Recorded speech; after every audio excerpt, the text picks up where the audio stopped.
So okay, we will continue like what I guess this will be the last class, by the way. So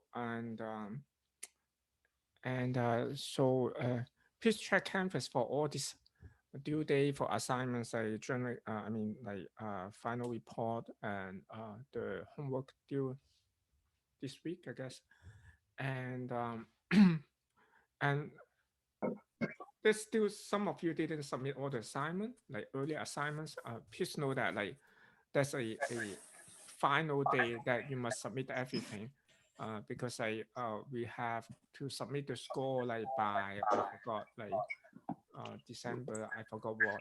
So if you so check Canvas anyway, like uh if you still want to submit your assignment, make sure like yeah, you only can submit up to a certain day. So and okay, so last time we are talking about I guess near the end, uh we try to I try to motivate you guys to talk about graphical models or simply um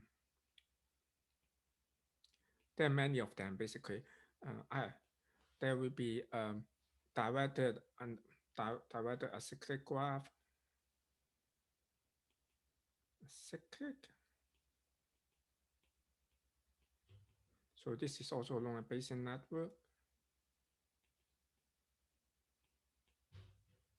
Actually, mainly two types. The other one is undirected graph,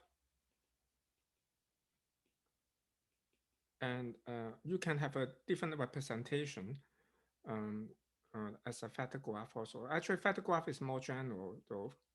Maybe I should put it as a separate one, like factor graph. Factor graph.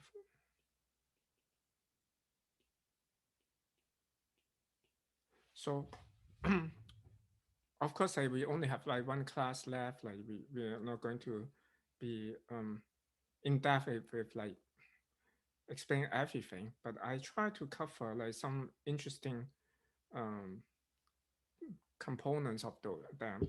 So, for example, like I want to like you guys at least realize like they have different represent. I mean, these different representations, all of them are not perfect in the sense like there's some situation that like one graph can represent some situation, but the other graph cannot, and so forth, like vice versa as well.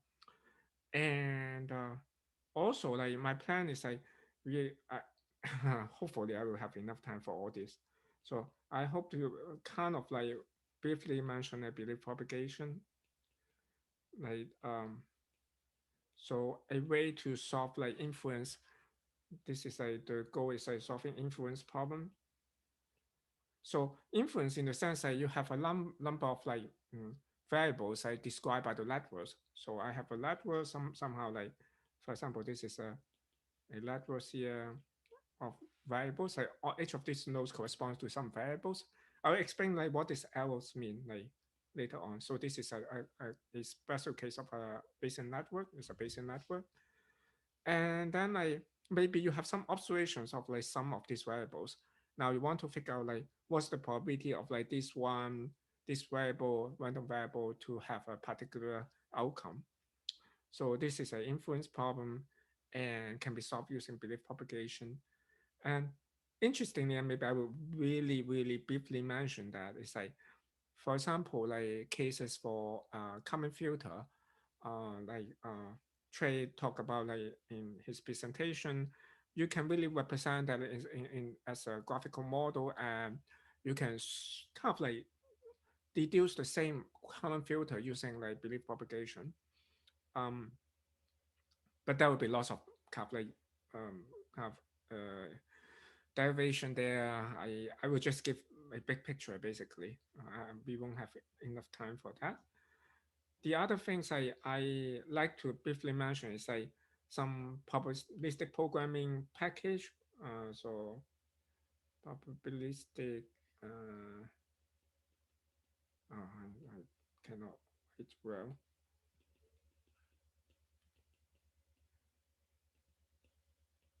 So of course there are many. I pick like Lear here because it's it's the simplest, I would say. Like I will talk a little bit about Lear. So it's definitely not the most popular one um, out there, but it's probably one of the easiest one. So I will just like give some example like on Lear, maybe like I'll show you like actually some of our homework assignment can be done using Lear as well. So and also like maybe first thing I would do like talk about basic network, give an example. I'm sure we can solve that using Lear. And yeah, that's my plan more or less. Okay. Um. Oh, okay. One remark about Lear is like I would say like this is a one person project there. Like um you can find his GitHub page. I'm not. I think it's I put it in Bitbucket. It's not GitHub. And I have a problem with the package in the sense that it has some bug, and I post the kind of issue out there. Like he's very responsive, basically developer. It's only a one man project, but in the sense he's very responsive in fixing problem. So also it's a simple package. That's why I guess it's pretty nice. So okay. So first of all, like graphical model. Um, let's first start with like basic network. So basic network is actually quite simple. So let's say I have a network just like this one here. Have a string. Maybe I just have like three variables here. So I have like this one is maybe just x, y, and z here. So this kind of like graph here, what you're trying to represent is basically whenever you draw a graph, it just try to describe some property of the independence, like some independence property among these variables. In this case, what you say is like if you have any wood nodes there, it say like this wood node is independent of everything else. And like if you have like a some nodes, like for example this one here, maybe I put another node here that I have a W here. What it means is like this C node here is the conditional uh, probability only depends on like X and W and not Y. So given X and W, it does not depend on Y. So in other words, like once you have like this kind of like basic network defined, you can write down the joint probability. For example, this one I can write down the joint probability um, P X Y Z W as P X because X does not depend on anything else, right? It's like just Px, and then Pw also doesn't depend on anything else, and then I have Y will depend on X given X, but given X it doesn't depend on anything else, and P is C given XW. So that's it. Like if you just from the definition, basic network is very simple. So what it does is simply doing that. So if you have a basic network, uh, and you if you draw the architecture here, then you can sketch the kind of like jump probability here. I mean, I hope that like you still can remember a little bit what we done like near the end last time. So this kind of like when I have this basic network here, I have like X, Y, C, W now is a represent like this way. So I have X only depend on itself, and then W does not depend on anything else. Y depend on X, but not. I mean, in general, like if I don't have any of this constraint here, this guy, of course, like for the joint probability, I can always decompose as like Px and then Pw given X. Um, you write a bit better. And then Py given Xw, and then Pz given Xyw. So you see the difference here is like if you count the number of parameters or the dimension of this part, because each of these, like for example, like if I think of like X, Y, Z, W, each of them, let's say it's all binary. This is like two. Then I have like originally like I have like 16 combination, right? So you to define the entire joint probability, that's like 16 different combination of x, y, z, w, and each of them you need to assign a value for them, right? So the degree of freedom will be 16, but this will be like sum of all the probabilities equal to 1. So to be more precise, will be just 15 of them. But so like if you I look at this one here, I should be able to count like 15 combination as well. Like this have like 2 of them, and given x, let's see,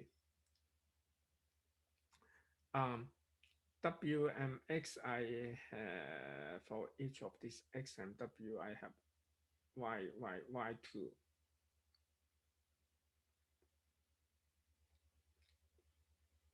Let's see.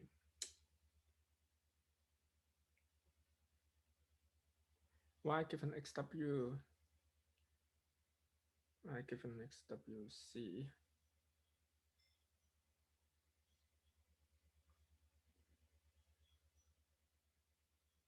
Oh yeah, this I have to be careful for counting. I guess I went okay. Yeah, I should count like this probably. Okay, okay. Let me not trying to dig a hole here because it would take so lot of time because we did that last time also. So whenever I have the constraint, I just reduce the number of parameters for the model here. So yeah, if you don't convince with that, just go back home and try to play with that. So, but anyway, like this is like what Bayesian network does, like for the representation. So let me give an exercise for you guys, I just to make sure you guys are here and following. So how about I have something like this?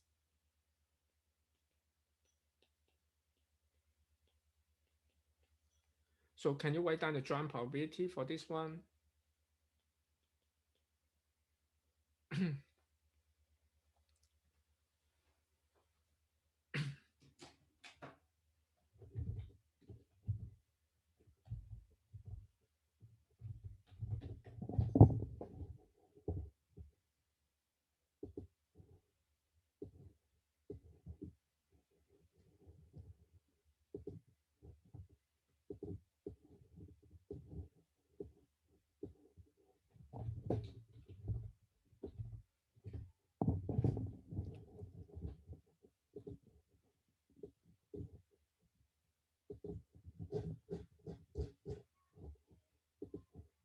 Oh, anyone is here? Is the question clear?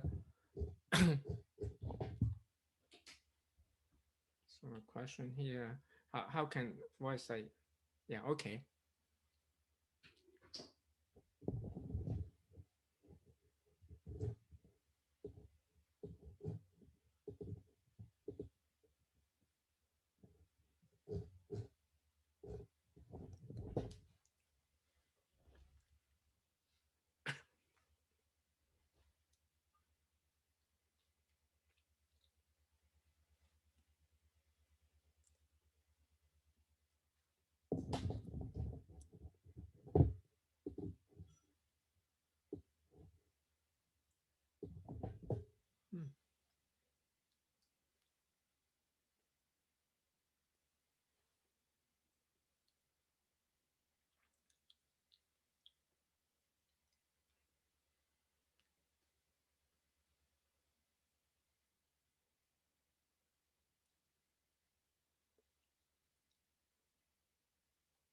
Hmm.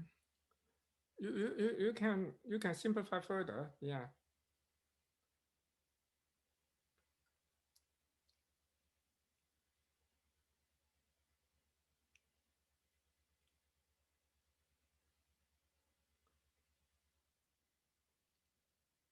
Yeah, I guess you guys, oh okay. More or less get it, but be careful. Like for this one, yeah, Ami is correct here. Like so you have W X C. Okay, it only depends on XC. Like once you give an XMC, I'm sorry, not X, YMC here, X is not important. So like this X can be removed. So um, this graph here actually imply that this imply p w given y c x here is equal to p w given y and c only. Yeah, okay. So yeah, so everyone more or less get it. So now the key here is that once you draw it, of course, you can write down lots of equations. Like for example, this one, as I said, like you can say what's the probability of C in terms of all the values would be like simply PC given X, Y, W will be just equal to PC given X and so on. So, and for many of us, like more importantly is like want to get some intuition, like what are independence and what are conditionally independence given some variables. So independence is easy because like from the definition, like whenever there are root nodes, they are independent, right? So let me consider like the just three variables here, like consider the case with three variables. So let's say I have x, y, and z here. So if this is a one valid graph as well, like one valid Bayesian network, even though it's not very interesting. So where there's no connection at all. So in this case, like all these three variables will be independent, right? So all of them like doesn't connect to anyone else. So therefore all of them are independent of like x independent of y and x independent of c and y independent of c and so on. Now let's make a more interesting case. Let's say x point to y and then c is like independent of itself. So then this one will be the case that like C will be independent of X and Y basically, right? So C independent of X, C is independent of Y, and X and Y actually. How about X? Oh, actually, I say something is not really correct. I'm sorry about that. Like now thinking it back. So I say like the root nodes are independent. The root nodes are independent of the, yeah, it's kind of correct, but also needs to be careful. Um, I can I cannot really say that actually. Um, I should say that like okay, but what I'm writing down is absolutely correct for this guy, just based on the the rule that we defined earlier. If I write down the joint probability, it will be like px uh, pxy and z is equal to py given x and pz, right? So I have z kind of independent of x and y, but of course I don't have x independent of y and z. X that's not independent of y. This we should be careful with that. And also like look at that here when we write like okay px y c, okay, I draw a plot here. It's like py given x. Also wait a sec.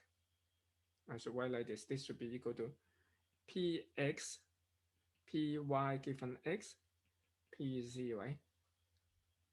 So it looks like x and z is kind of special here, but note that like this graph actually represents exactly the same thing, they're equivalent, as like I have like y, x, z as well, or like I simply um, flip the arrow here,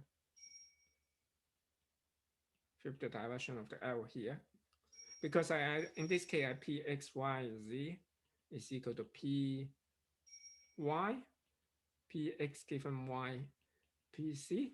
So these two looks like they are different, but they are not, because I this one here is just equal to pxy, right? This is like always true based on base rule. Like this is like always true. And this pxy is also like always equal to this guy. So therefore, like the only thing is set here is that like C is independent of xy. So for both of this graph, there's nothing else you can imply besides that Z is independent of xy.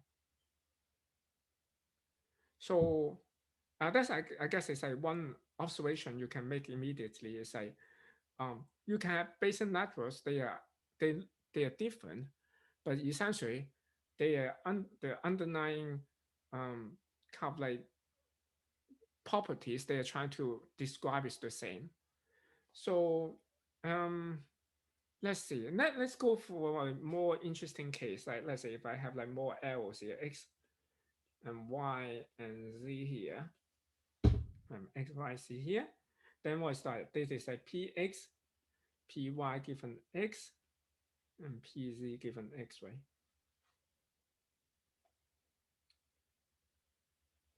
So what can you say about this thing?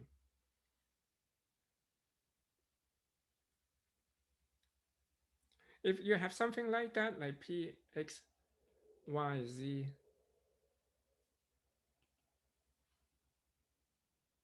the same as this side? No, not really. Okay, sorry, like maybe I'm going too fast. Like these two are equivalent in the sense.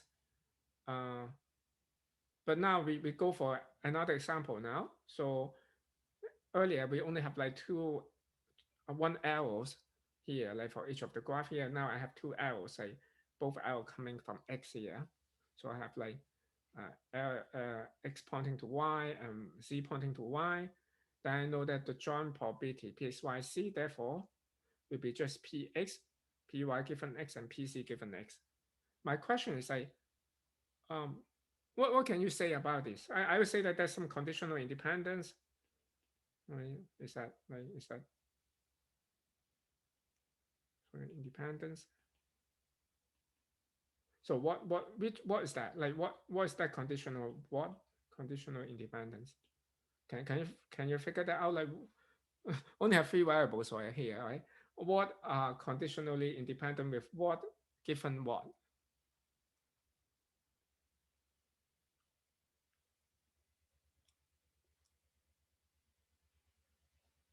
Yeah, I hope it's clear. So for this one here, again, we can just like write down the general case for base rule. Like this one will be always equal px and pyz given x, right? So now I can have px got cancelled, then I have like pyz given x equal to py given x, pc given x. Hopefully you know by now this is just saying like y and c are conditionally independent given x. Okay, let's consider another case. Maybe this is case A, case B. That's like the 2L case is more interesting. So let's say I have X, and then maybe like this. Let's say I have like okay, I have X here also, Y, C, but I have arrows pointing the other direction, like both of them Y and C pointing to X. Now then I have this is like what P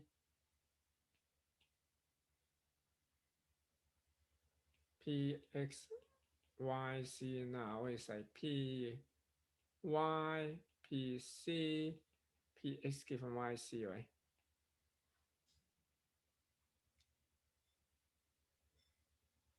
So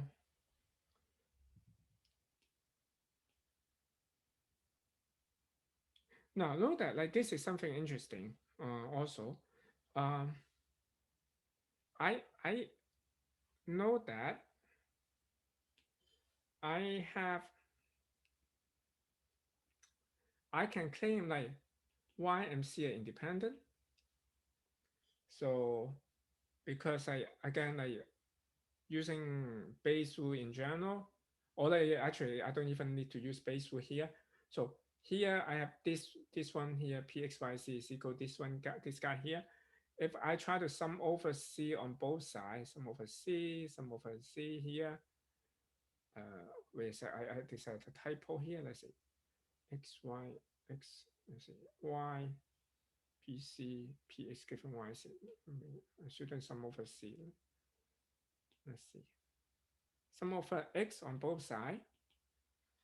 So if I sum over x, so note that like sum over x here, we just marginalize. I have like pyc here, right, on the left hand side, and on the right hand side, this does not depend on x. This does not depend on x. I have like just pypc, right? And this go into this one here. Sum over x will just equal to 1. So note that don't be confused with this YC here. This is just a variable, kind of like random variable x given this y and c. Or you can think of like for different y and c, like x have a different distribution, but it's like still a distribution of x, right? So therefore it has to sum up to one. So therefore sum of x this will sum to one. So I have like pyc equal to pypc. So I have y independent of c here, right? Now, but know that I in this case here, like I have like if I don't have like uh y c are not independent given x. When I observe x here, y and c is no longer independent. So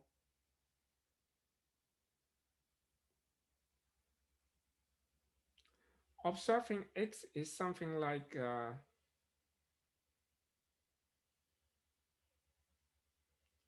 you condition on, let's see.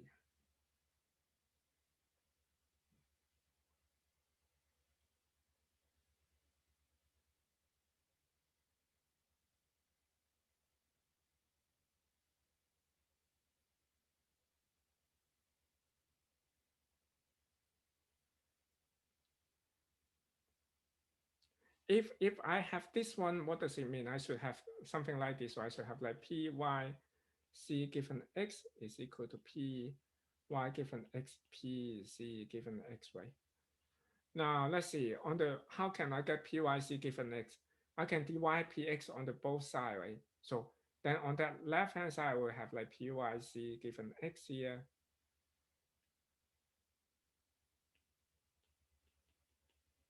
And I over px here on the right hand side as well.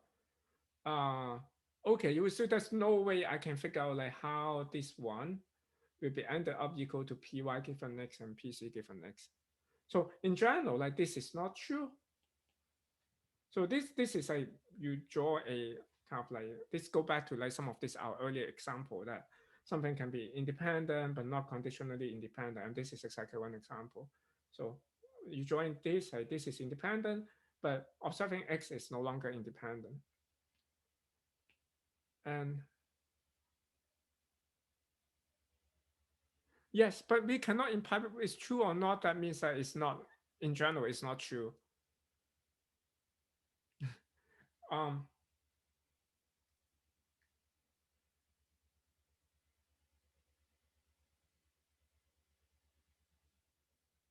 I mean, like, okay, here, like you can, okay, here, know that like you can make all kind of um, value that you can pack into that so that to make it not true. Because like all of these values like, is arbitrary. You can put any, for example, like given one x here, you can adjust this y and c and so on, right? So unless you have something like identically equal, you can always like change each of these tiny values here to make that not true. Yeah.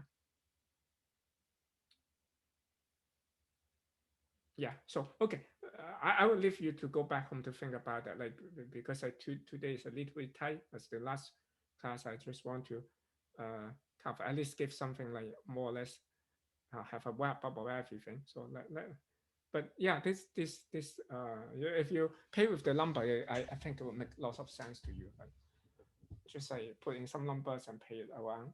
So let's consider case 3 now. So yeah, if still you still have question with that, like feel free to kind of like Discord me. Yeah, I will reply you. So let's say I have x, y, and z, like just as a train here. Let's see what happened. I have x, y, and z. So I have like p x, p y given x, and p z given y. Like something like this. And what do I really have?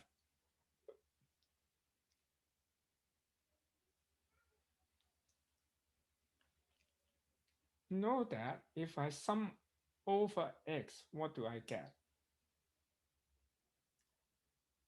So this is a p x y c, right? So I mean, like this is a the joint probability now can be written as this. Now, if I sum over x of both sides, so now the right hand side is like PYC here. Should I sum over x? Maybe I should sum over y. Let me sum over y. Maybe I sum over y. So let me sum over y on both sides, sum over y.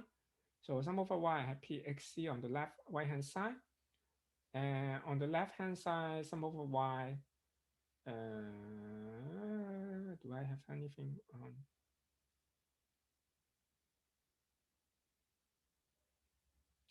Wait. Sum over y doesn't get me to anywhere. It looks like.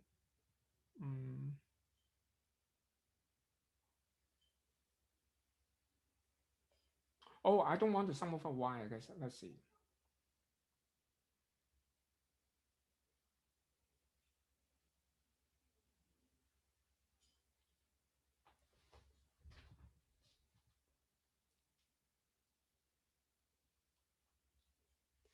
Or maybe I need to take a look of my cheat sheet. Y and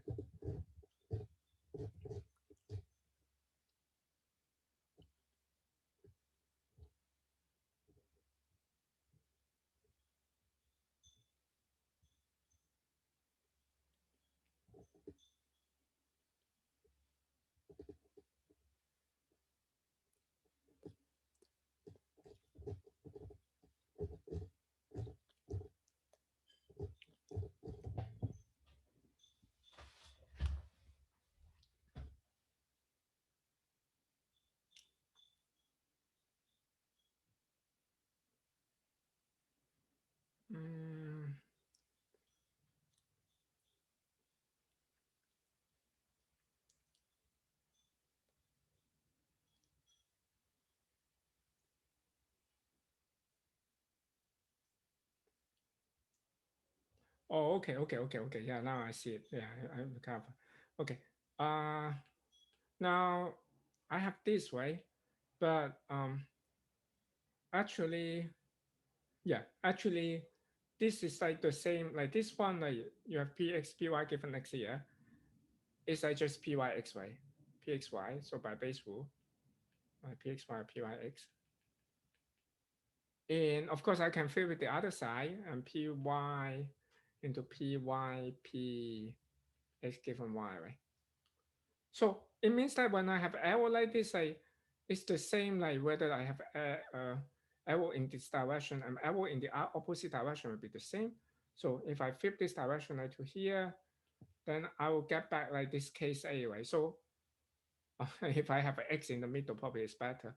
So then essentially case A maybe okay. Let me just to avoid confusion use the same symbol before y x c here.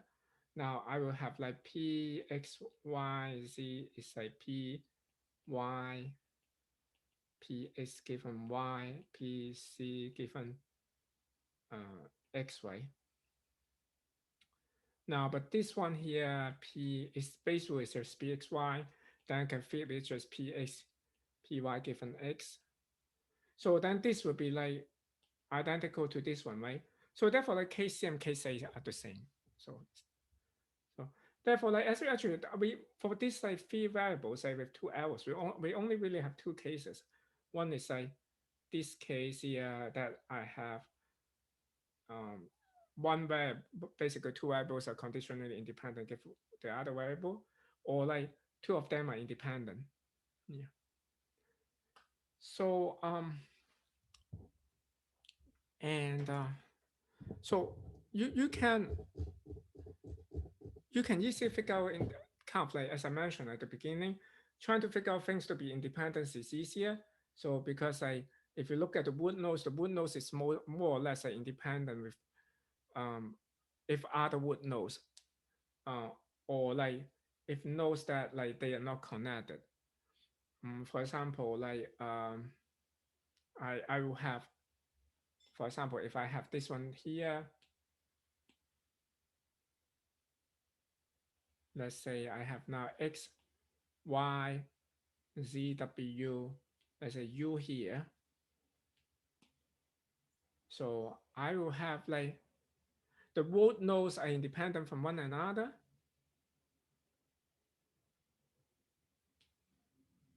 So X and W will be the independent. And so there's like the root node. Uh, so there's a root node from any other node that is not direct descendant.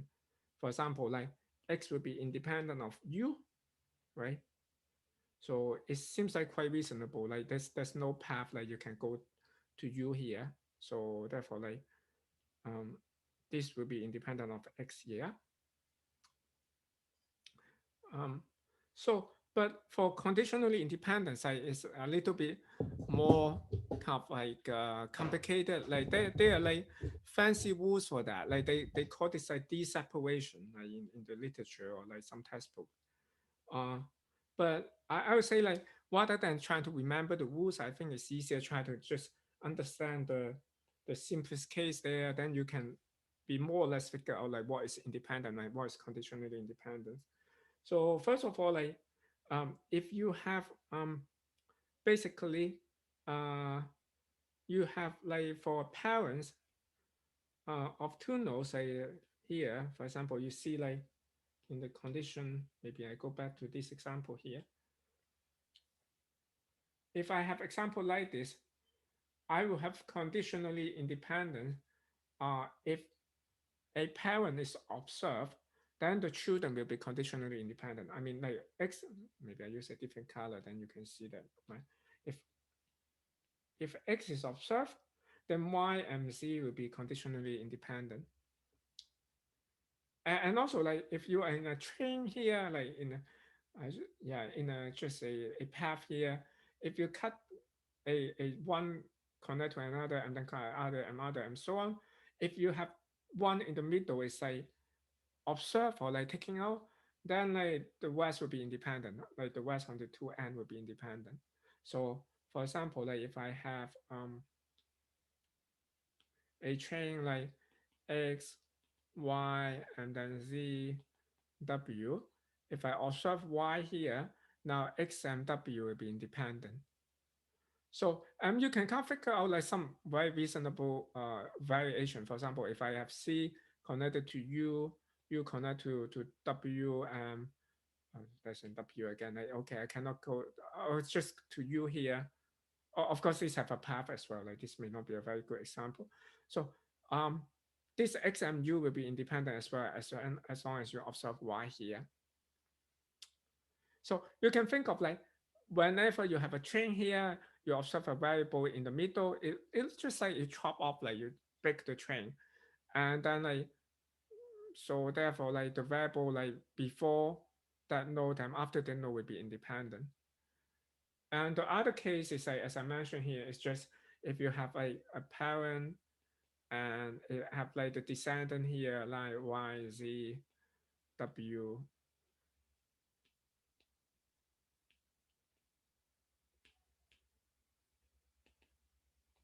U, let's say, I will have like given X if I observe X here. Now, Y and C independent, of course. So because Y and C independent, like Y and W should be independent as well, right? So because like if like it does not depend on C and W depend on C only, so if if Y and C are independent, Y and W should be independent as well. So therefore, if you observe X here, Y and W will be independent. So this is something for this separation. I guess like that's more or less it. So okay, this is my quick overview for Bayesian network. And what I'm going to do is I'm going to give one example, numerical example here using Lear in particular. Let's see, it's a very classic example. Let me see if I can find this here. Let me just wait a sec. Um,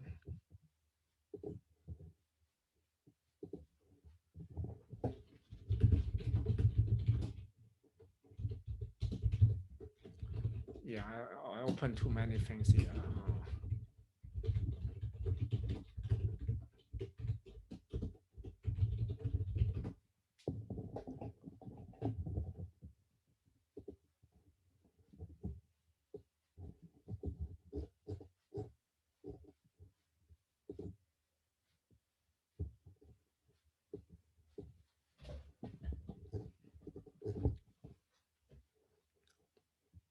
So the example is like this. So it's like I let's say I have several cases. Like B is burglary, burglary happen. E is an earthquake.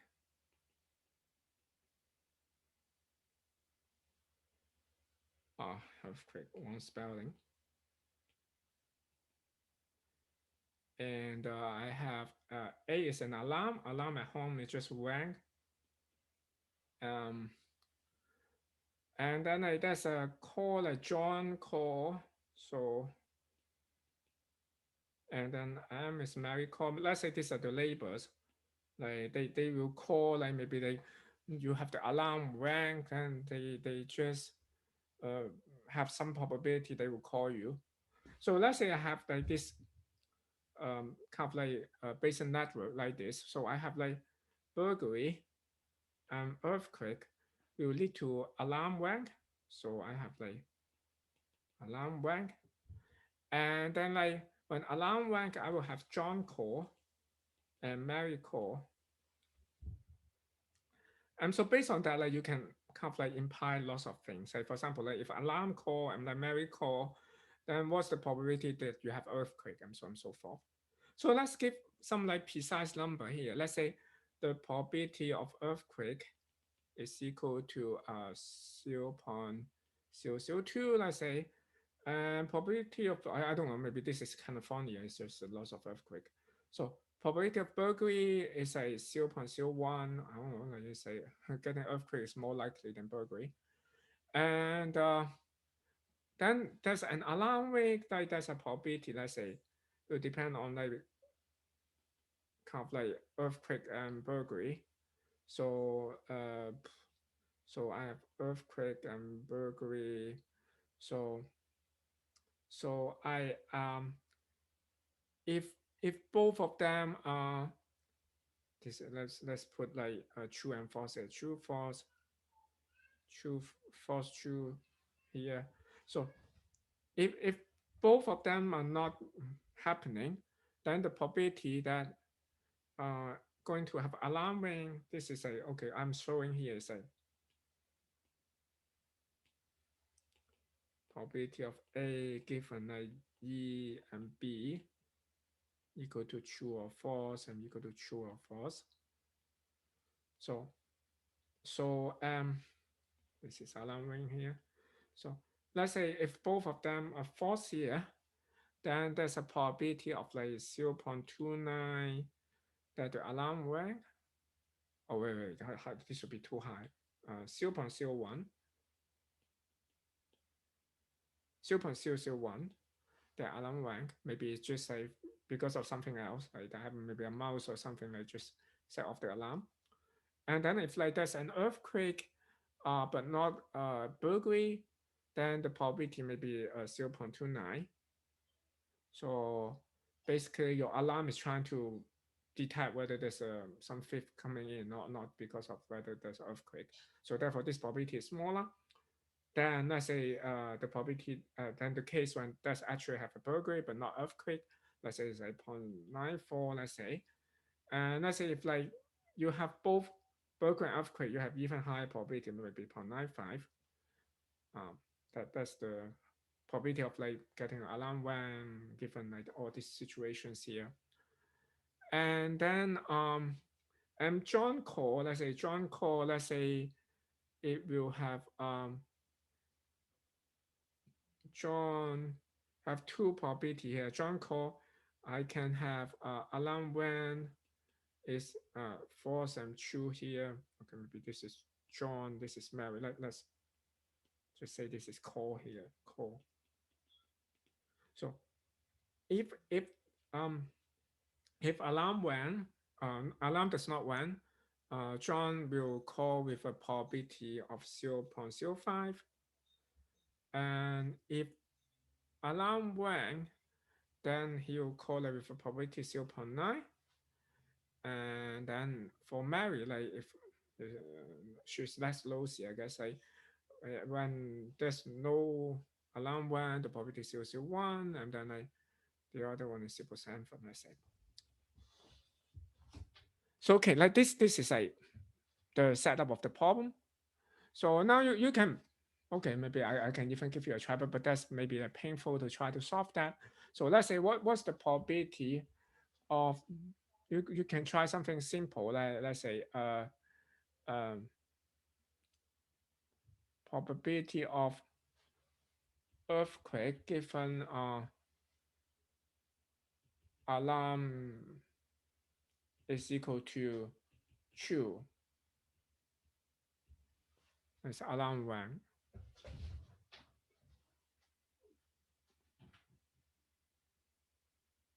Okay, just to make sure you guys are here, so this should be simple enough. Like, do you want to just try that?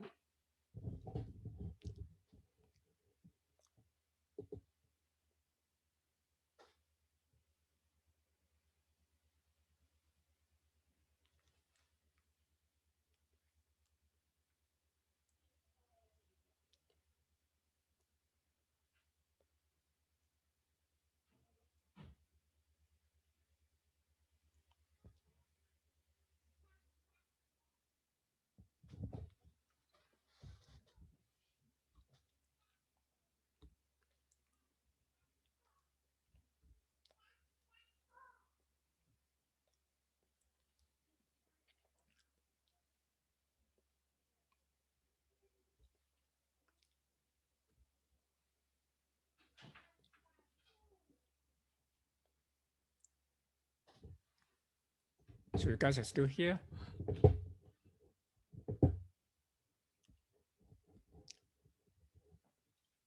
Okay.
Okay, I don't know whether it's correct or not. I don't have the number, but it seems to me a little bit big, most likely. I don't know. We can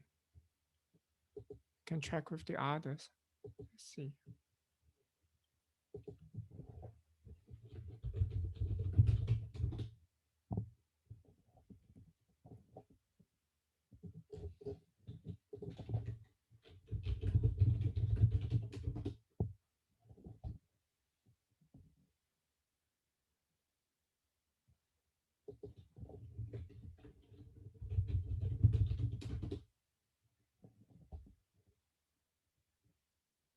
Okay.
Yes, it's 0.29. Yeah. Wait. P is true. Yeah, P and true, but P is true and B is false. Is 0.29.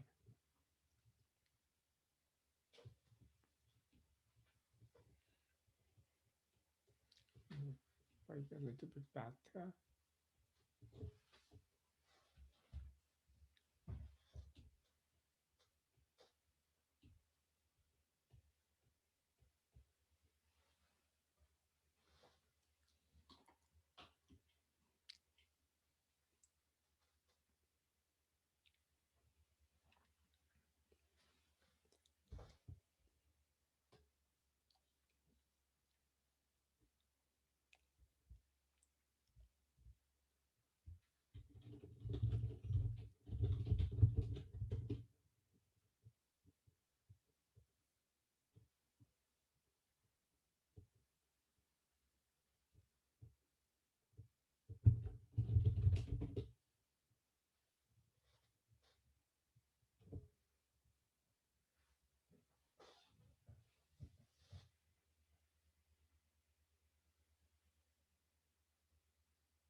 Yeah, I think it's close. Yeah, probably it's correct. Yeah. Hmm.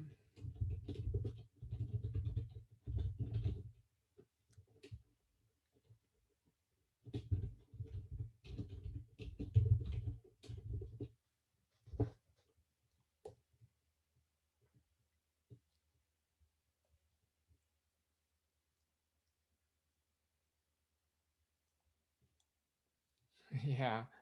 Yeah, that's nice. So okay. So let me just show you here. Um so I guess I will use this to illustrate this like near package. So let me just switch to my laptop. Um,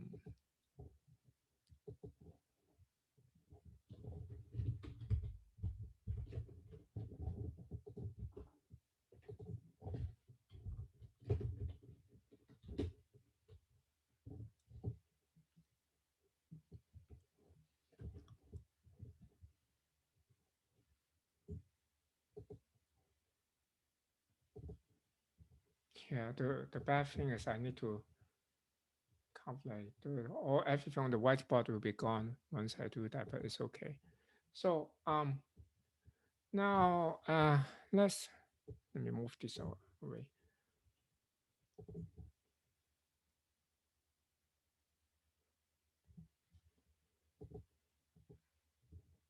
So I'm not going to write the equations here.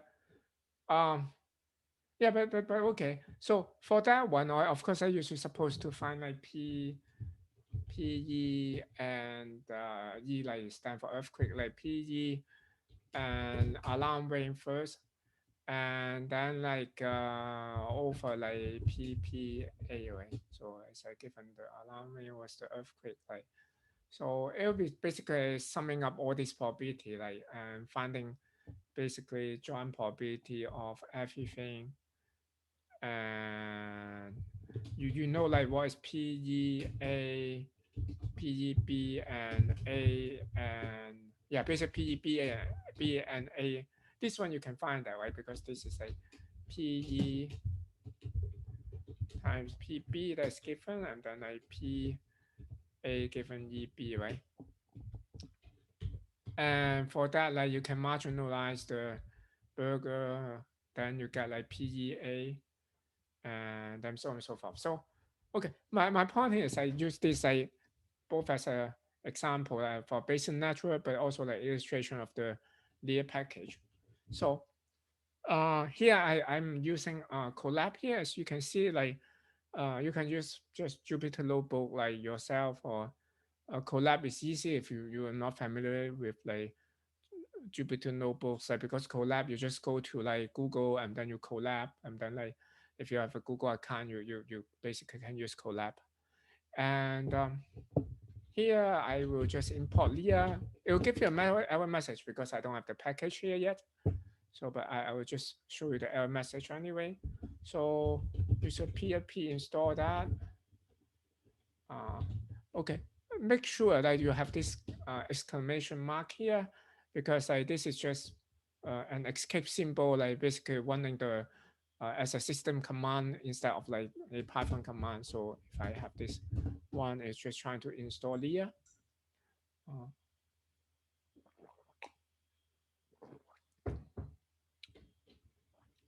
so I have Leah now, so I can just maybe I start with here again. I can import Leah. I can import it now, and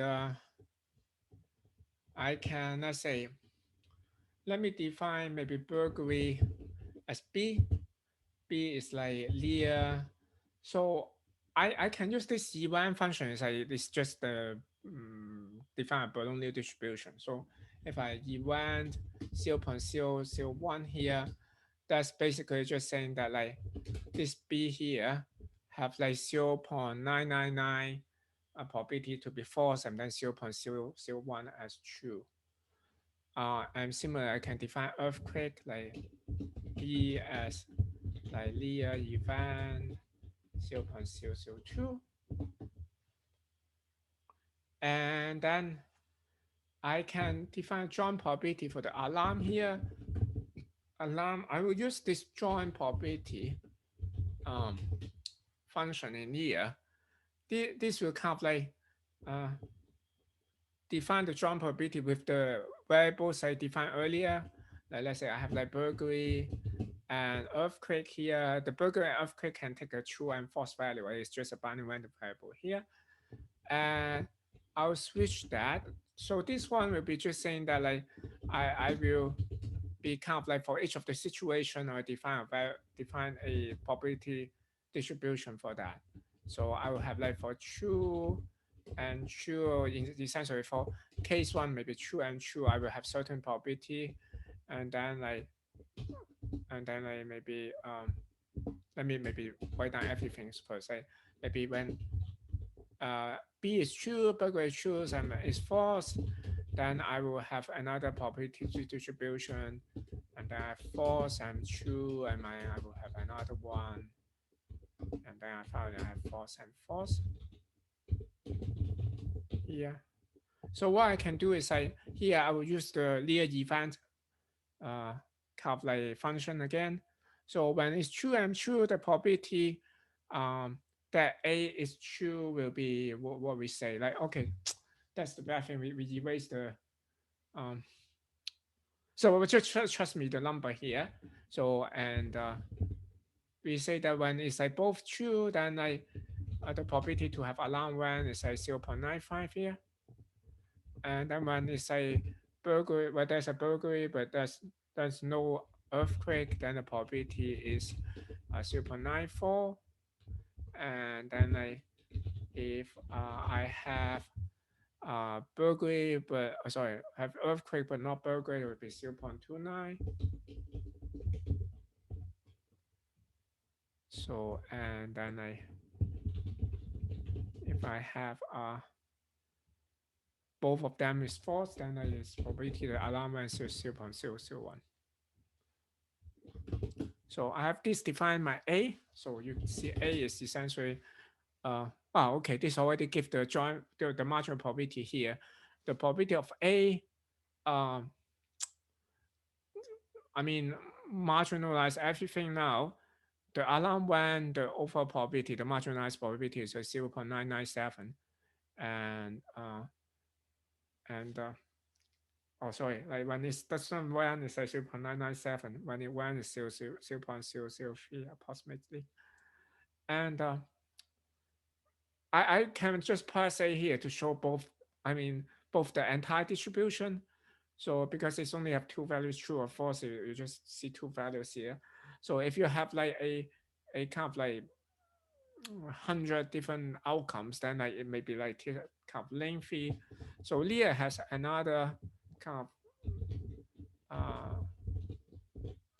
of function is like just simplify that. For example, like near p a let's say equal to true, that will just give me 0.0025, or I can simply just write near pa that will assume to be true, right? Or let's see if I what is that for false here, is that tilde? Oh yeah, tilde is like for the negative of that, negation of that. So hmm. I'm actually here already can answer our question earlier, right? So what was the probability of, actually for convenience, let me import like uh, P uh, directly into the workspace here. From the import P, let's say. That I can, instead of like writing Lear.p, I can just write P here, PA here, let's say. So so I can answer my question earlier. So let's say what's the probability that uh, I have earthquake given that I have the alarm rang? I can say E given A. So that gives me the answer.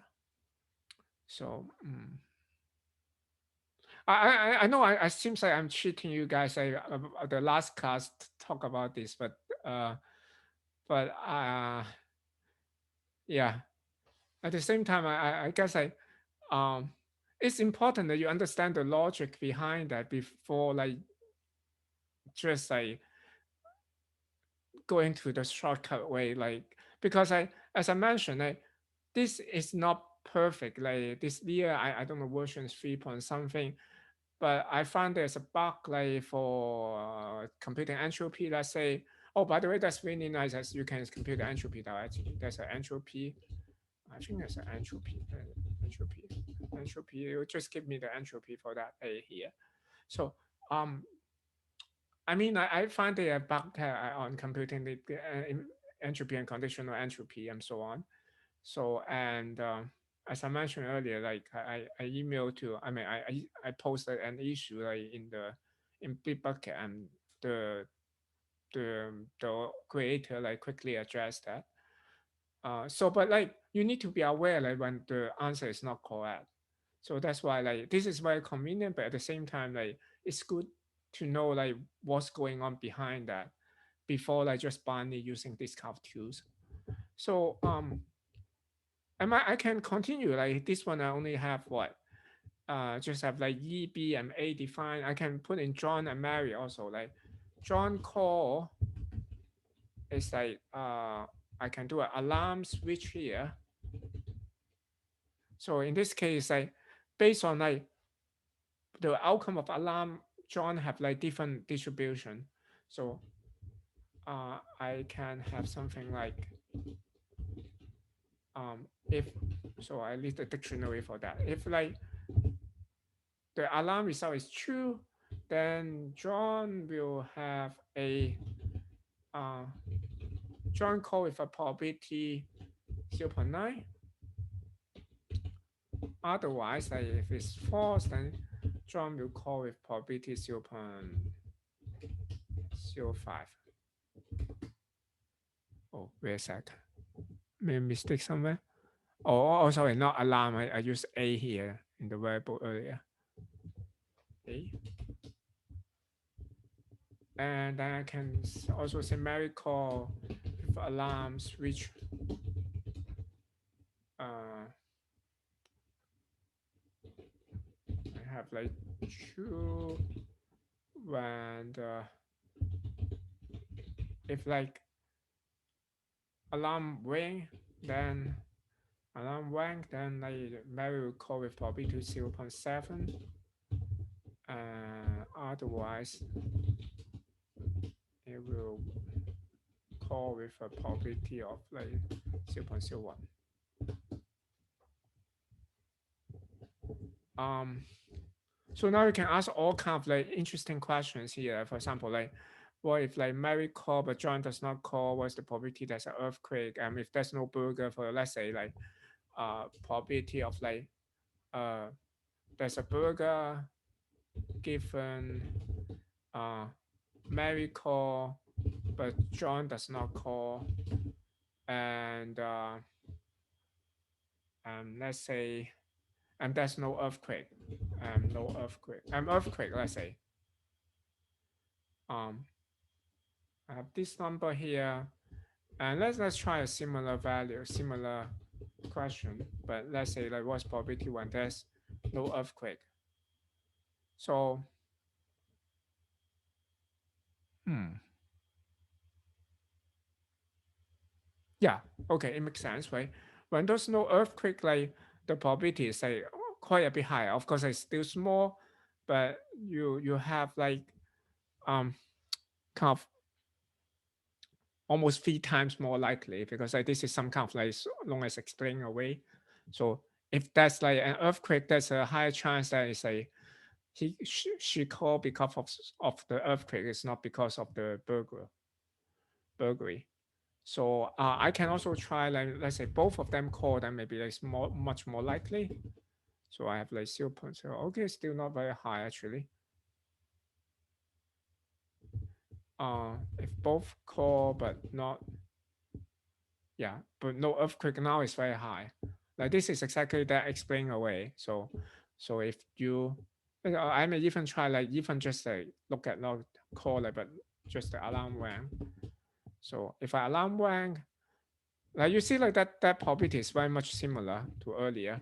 So I have like this one is like this one, right? If I change the alarm and just change slightly. So because if Mary and John, both of them call, it's very likely to be alarm one anyway. So but if alarm one, but there's an earthquake, there's a good chance that it's actually not burglary, but like maybe it's like just the earthquake. But on the other hand, if like I have if I have both of them call, it's very likely the alarm rang. It's because of the alarm rang. And if there's no earthquake, very likely it would be like the burglary. So, okay. Um, yeah, I guess okay. How about we take an early break here now? Maybe it's a good time to break. So, let's also 15 minutes break. We come back like for 25. So then I will give some more example on Leah. Then I will wrap up to talk some graphical model and so on, some more graphical models and so on. Yeah.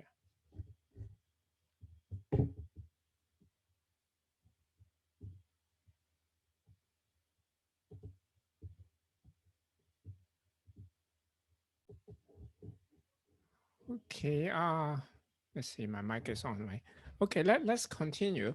So let's continue our discussion on Leah. So what I'm thinking is that let me try to give an example of using Leah for problems that are very similar to our homeworks, like first two homeworks.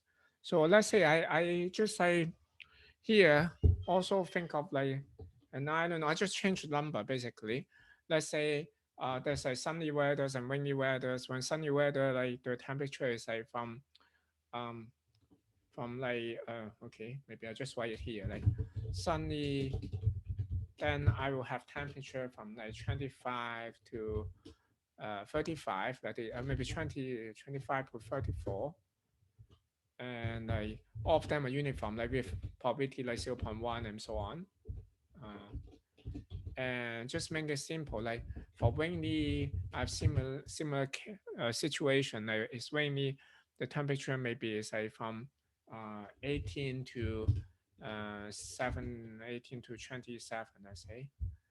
And like also like the probability is just uniform, like 0.1 up to like 0. Like I see. I have 10 values here, right? Yeah, I think so. So yeah, hopefully I'm hey one, two, am I right? I don't know. So yeah, anyway, I assume there's 10 values here. So then and also like I can have some transition probability. Let's say if sunny, then sunny to sunny with probability like 0.98, and then I maybe rainy to rainy is only 0.3. Let's say like most of the time it's like sunny. So and then I have like let's see, let me try to see like how many value here. Okay, I mean 25 to 35. So that's 10 values here. It looks all right. Um, so yeah, I think I'm right. So now then let me just say define the distribution now. So I have like let's say for sunny, actually both of them is the same. Like sunny there will be 10 values here. And I have let me use when you use numpy here. I will have 10 values here, like 10 values here. Each of them are 1. So this, of course, it only specify like the probabilities here. I didn't specify like where it is from to where, and like let's say for rainy, like it's actually essentially the same.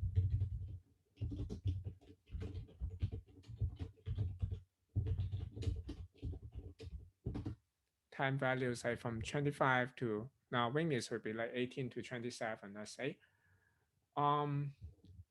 And let me just define the distribution with like linear.pmf here. This linear.pmf will be, I need to give a dictionary here. It's basically I should give like 0. For example, like 25 and then 0.1 and let's see, I think it's like, let's see, let me double check.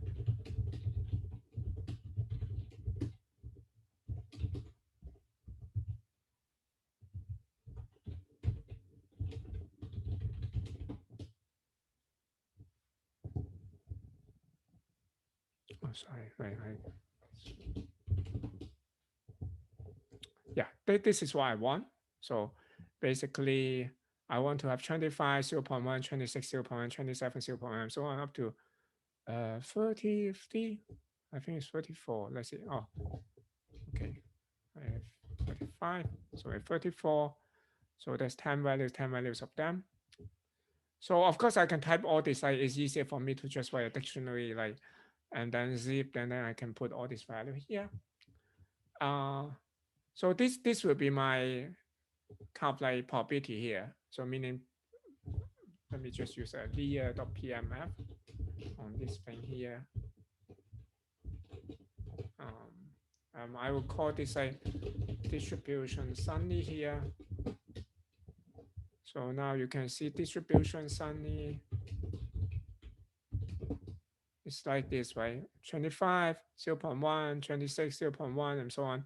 So we have a 2 here is like trying to normalize things. So I have like some numerical, like small numerical error here, but it's okay. So, and then I can have a distribution rainy will be very similar. Use a dictionary, zip these two things. My pop will be like from 18 degree to 27, so it will be 28. So I still have this MATLAB habit, but it's okay. And this is a P rainy. So I have like distribution rainy, distribution sunny. So I have 2 distribution here. And then I will import a new things from here. Is I import a Markov uh, kind of Markov model from here.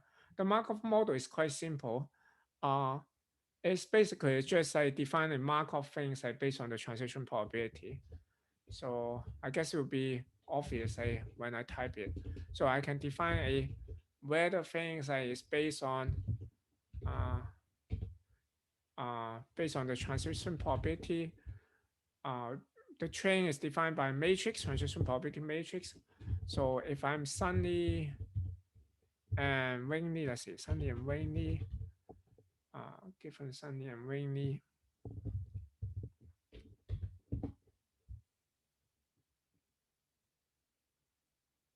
yeah, that sunny and rainy is basically the outcome here. So it's like uh, I can have like two states, sunny and rainy. So if I am currently sunny, then I guess probably is I better. If it's currently sunny, then the probability is still going to be sunny. Let's say it's like 0.98 we say earlier, and probability to be rainy is 0.02 now. And let's see.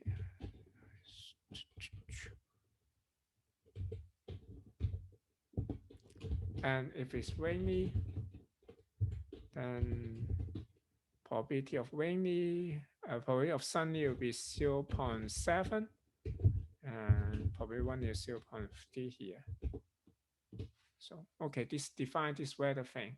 So what I can do is given this weather, I can just look at the next day. Like, let's say the current state is rainy. The next day will be have this probability 0.7 will be sunny, probability 0.3 will be rainy, and so on. Um, now I if if you go for let's say one of the question let me try to answer very similar question as we did in the homework. The question asks if today is rainy, uh what will be the mean temperature of tomorrow? So then will be today is rainy, right? Then the next day will have a distribution like that, and the temperature, the different distribution of the temperature will you based on the sunny and rainy, we'll have two distributions, right? So if it's sunny, then it will have a distribution sunny here that I defined earlier. If it's rainy, then I will have distribution rainy as defined earlier. Okay. So then I will have something like that. So that will be the overall distribution of tomorrow, given that today is rainy. And based on that, I can just compute a mean of for that, right? So then we'll have the mean is equal to change. Of course, this will not be the same as the value I got from the homework because I don't have the same numerical values as the homework there, but it's essentially exactly the same thing. And again, let me just also try to answer the question very similar to the homework. So let's say, uh, let me just pull out the homework. Let me pull it here so you guys can. Oh, where is it? Um,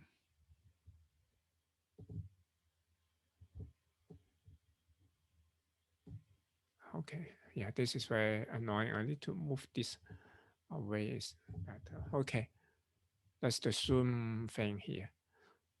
So if we look at the homework there, let's say, for example, it asks what is the expected temperature tomorrow? Here, without knowing the weather today, the first question is knowing the weather today or it's rainy, what will be the expected temperature tomorrow? Not knowing anything. Then we want to look at the steady state probability, right? So what we can do is simply just let it almost the same as the earlier solution here.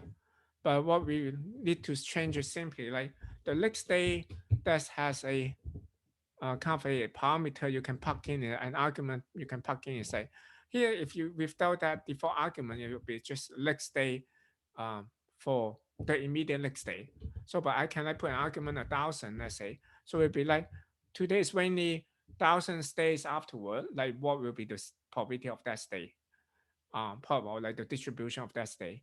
So for that day, I want to look at whether it's rainy or sunny, right? So if if this chain will eventually converge after 1,000 iteration, 1,000 step, most likely the distribution will converge. So this should give me a very good numerical estimation. So this give me like 29.3 instead. I can should do a sanity check, maybe like 100, even 100 will converge pretty well. So, and 100 and maybe even 50, yeah, 50 converge pretty well even, yeah. So, um, and that's basically the second question here. Now, it can also ask like, what's the probability that today is sunny if the temperature is higher than 24.5? Okay, for my example here, may not be a very good example because it'll be always sunny, right? So maybe I want to not look at like 24.5, maybe I look at a probability that is probability that sunny given maybe is larger than 25.5 or like 26, 25.5, let's say. So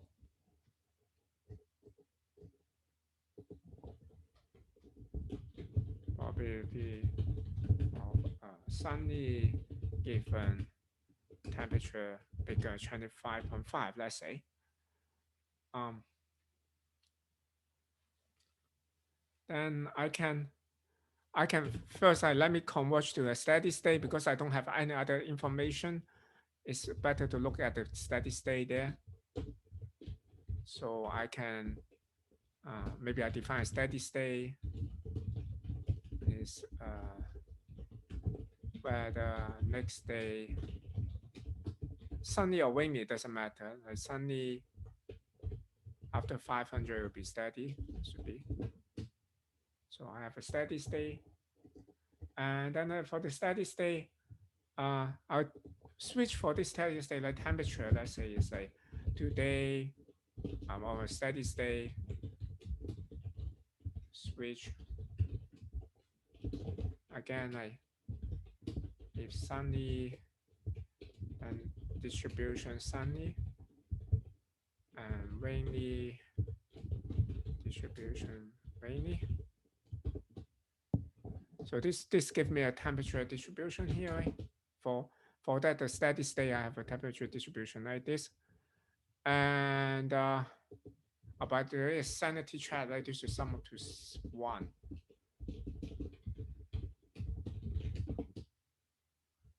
I cannot sum like this.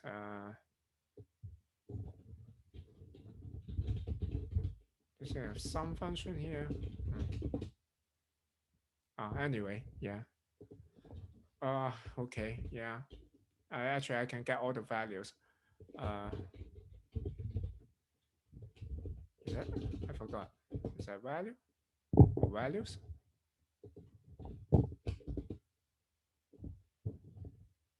It's anyway. It doesn't matter. Like, it should be like normalized to 1. Yeah. Because it's a distribution thing, like it will normalize by near to be 1. Now for this one, let's just say like what's the probability that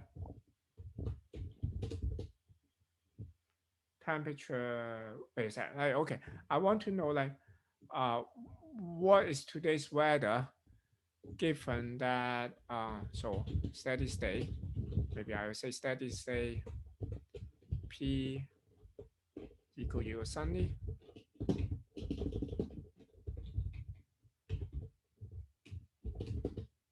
So we have this probability of sunny steady state is equal to this thing. And I can also like probabilities to be sunny given. Oh, wait, I should have given inside, I think like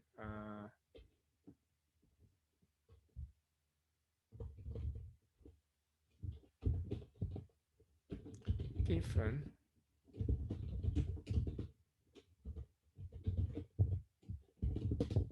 Let's see if it works. Yeah, okay. So given 25.5, then the probability to be sunny is like 0.99. It kind of makes sense because we have the windy distribution is like it's like the only 26, right? For I mean, only when it's here, the distribution is like um, the maximum temperature you can get is 26. So if like 25.5 is already like very unlikely to be rainy, so therefore it's like the probability of sun is very high. And let me also answer another question similar to the homework. So if today is rainy, what's the probability the temperature is below something? So yeah, that we can answer something similar to that. Like so, um, if today is rainy, so I have like a guy like where the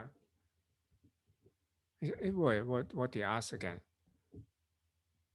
Tomorrow, eh? Today is rainy. What's temperature tomorrow? So now I shouldn't look at the steady state. So I should look at the next day, assuming today is rainy.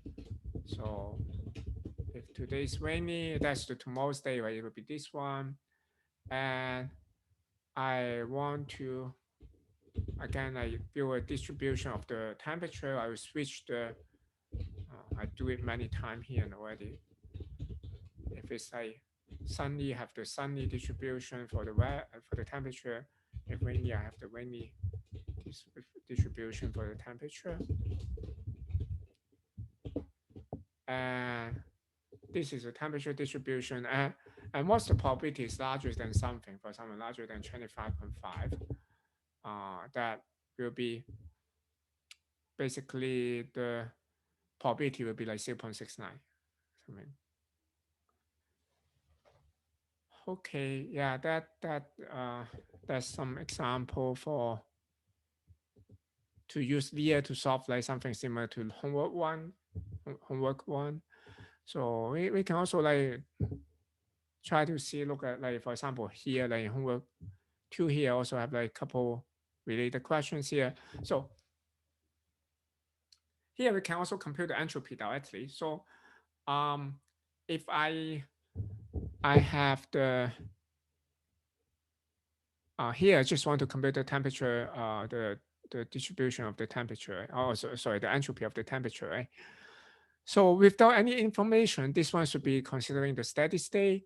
So I can get the steady state by something like that, right?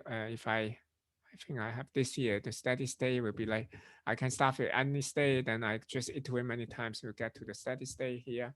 So, and for the steady state, I want to um, try to compute the entropy, right?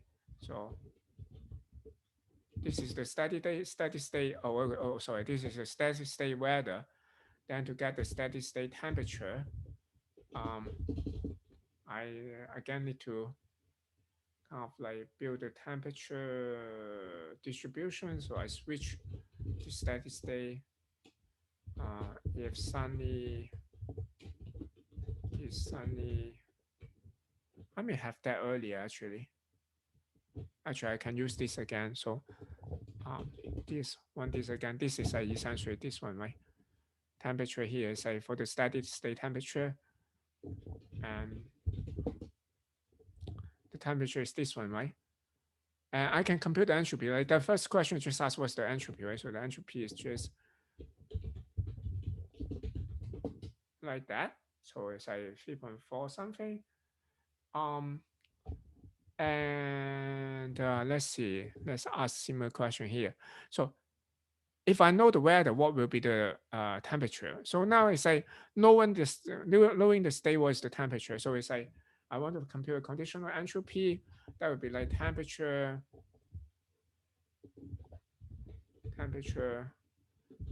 conditional entropy, uh, weather. That's their notation. Oh, okay. That is not the steady state. Yeah, should be the steady state. That temperature is a uh, yeah, that makes more sense. So again, like steady state, maybe I just copy everything here again. So I have like the steady state, like starting from the state sunny here,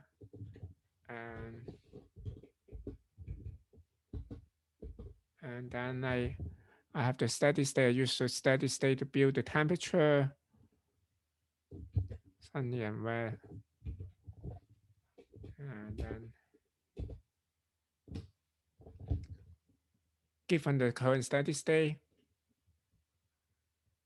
then what will be the conditional entropy of like this is like basically H T given W. Let's continue to look at like the other questions here. So uh this is HT1 given W, that would be like if I know 2 days 2 days weather, what would be the uh conditional entropy?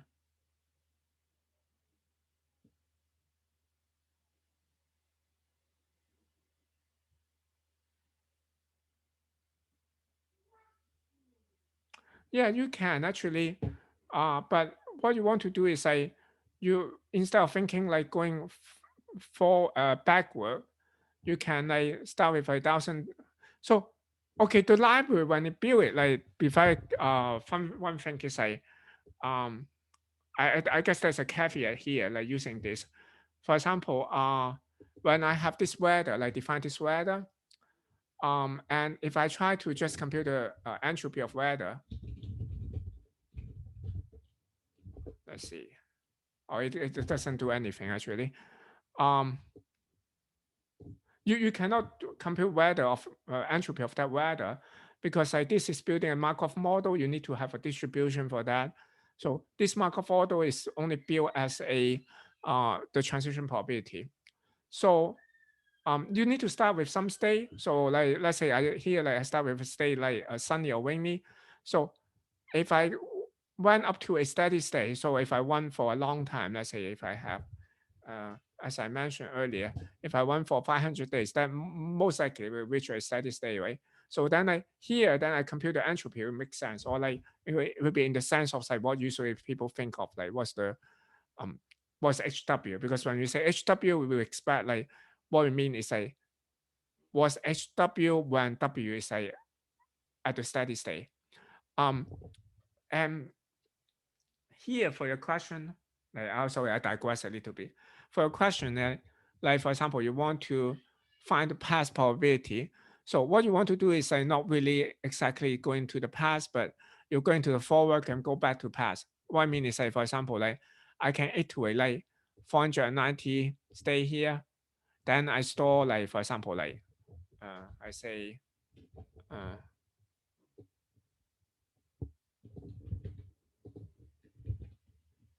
maybe this is a where the 10 days ago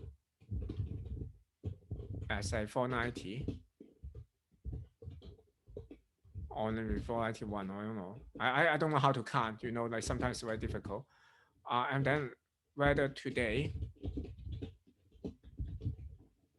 oh, actually it's okay. Like 490. I don't know why I bother with that. Then I will go like W 10 days ago. Next day. Wait. Can I do that? Wait. No. I shouldn't write like this. I should write whether next day W 10 days ago and 10 days. Yeah, hopefully this work. Yeah. Then this will give you like this is 10 days ago, this is W today, right? Then you can play with this something like again. So what is the probability W 10 days ago equal to sunny given like today is rainy, right? I think it's a I need to write like this. Huh? Okay, always quite confusing. I cannot write a stroke here. Given today rainy. Yeah, like this.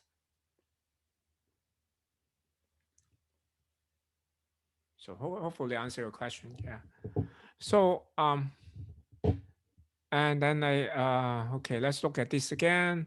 So what's the temperature? Okay, what's the entropy of temperature today? Today, or like you can think of like yeah tomorrow, given like today's weather, and both of them like I didn't specify, so therefore should be steady state. So I can again like do something similar as I did here, right? I have a steady state, like maybe just okay, maybe just copy this thing again. Let me just call this instead of steady state, just call it W0. And then this is a I can create a W1 here. W1 is like just W0, go one more state here, or like just simply W0. Then temperature, what I'm care about temperature tomorrow, right? So I care temperature T1. So T1 is a W1 switch this way. So then I can ask, for example, like T1 entropy. Maybe I type T1 entropy first. Say same as earlier, but I can also ask a T1 conditional entropy given W0. Oh, it's almost the same. Actually, it looks the same to me. I'm not sure it's a bug. Still a bug. In fact, W0 that's one T1. Hmm.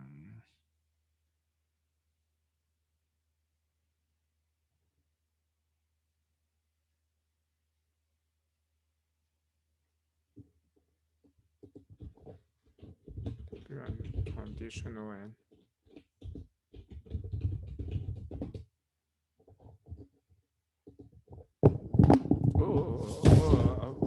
oops, sorry. W1 conditional entropy W0. Did I? Oh, okay. Sorry. This is. Wait. It should be. Oh, wait. W0. W1. Where the. Okay. Let me see.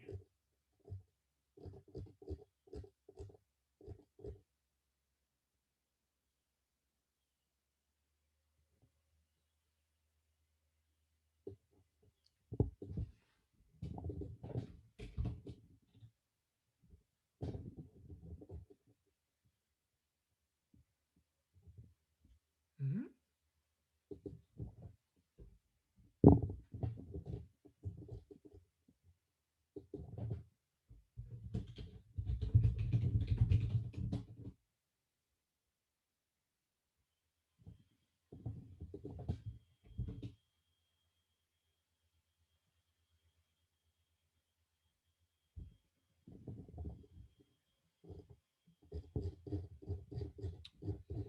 Wait. I mean, I'm not sure there's some regression here because they just fixed the bug earlier. So let's see.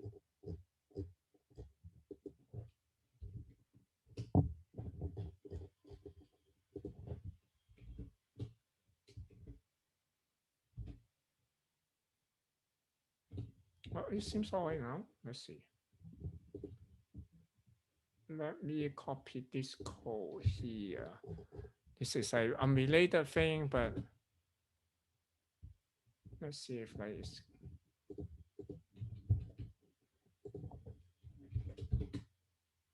Oh yeah. Okay. Um. Yeah. Okay. So yeah, I guess I probably like for collab it's not it didn't get the most updated version of Lear because as I mentioned, like, they fixed the bug just a week or two ago. Uh, So this should not be. So as you can see, like this is a this is essentially exactly the same thing. Like I asked him like based on the number in my homework. So here, like I use the homework transition probability here, right? And I have today is a sunny, tomorrow is a next day today, and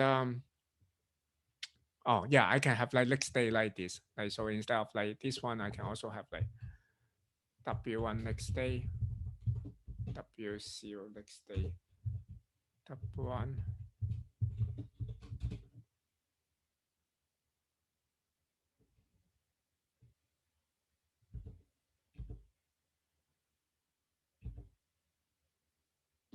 So okay, here you see that like um I have today and tomorrow's weather. Today is a today's weather and tomorrow's weather.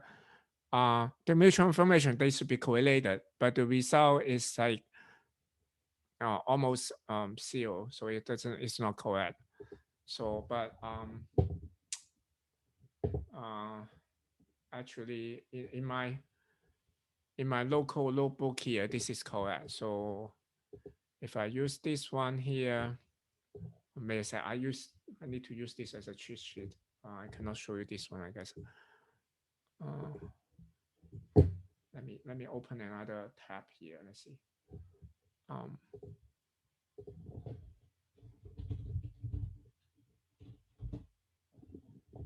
hmm? Okay, what's going on? Okay, this is A. So just create untitled here.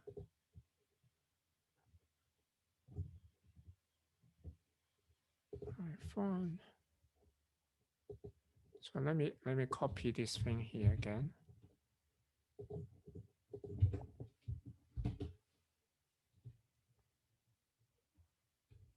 Oh, okay.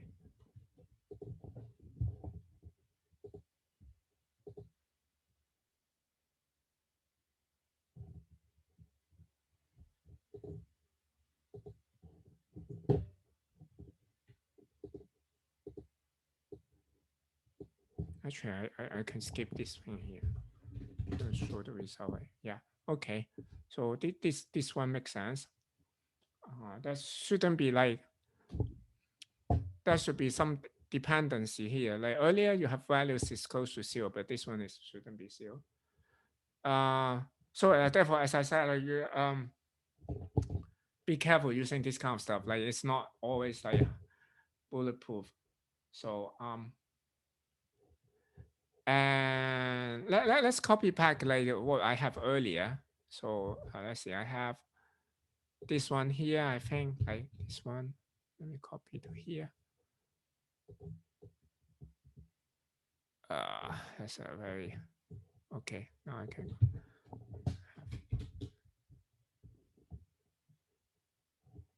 need to copy the other things also. This Sunday, I think it's like here somewhere.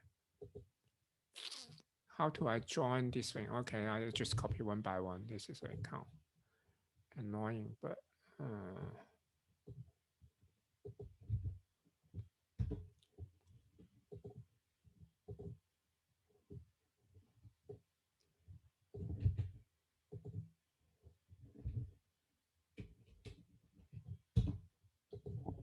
okay. Let's see. Now I have this one again. Like weather is I get to the steady state, and next day is W1, T1 entropy, and T1 conditional entropy on W0. Hopefully something smaller. Okay. Yeah, that makes sense, right? Not significantly smaller, but it should be smaller. So knowing like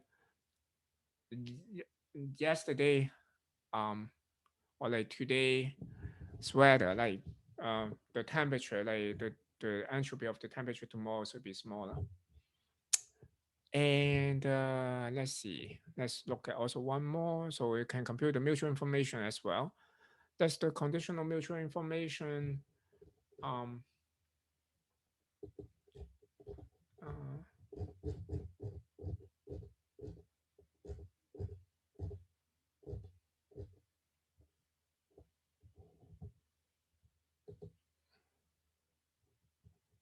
let me move to here. Let's see, mutual information of like T1 and T2. First of all, let's see. Let me also define T0. T0 is a maybe I'll just copy here.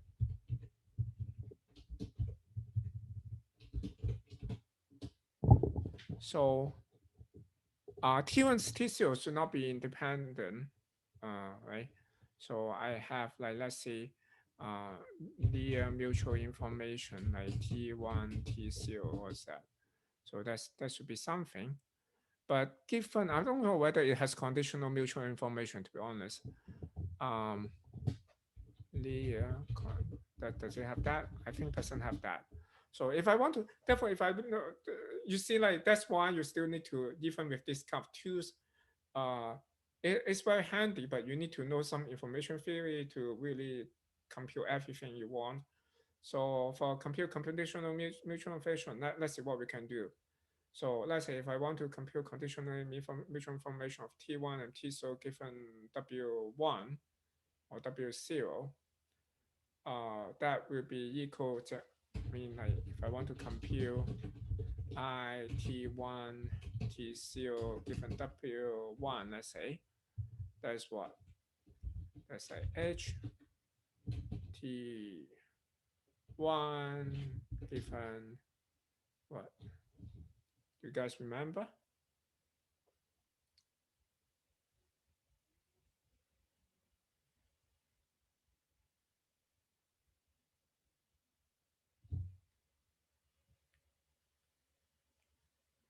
Yeah, I don't, I guess I most likely don't, but it's okay. It'll be something like HT1 given W1 minus HT1 given like T0 and W1. So yeah, I don't have exactly this function here, but I can compute this guy, I think. Let's see. I should have the I have conditional entropy, or like maybe I should just want T1 conditional entropy W1, right? I have this one, and I have like T1 conditional entropy. Oh, okay, how do I this T0 and T1? I'm not sure you have that. Oh, okay. It cannot take two variables. Huh, that's bad. Huh. Hmm. Hmm. Hmm.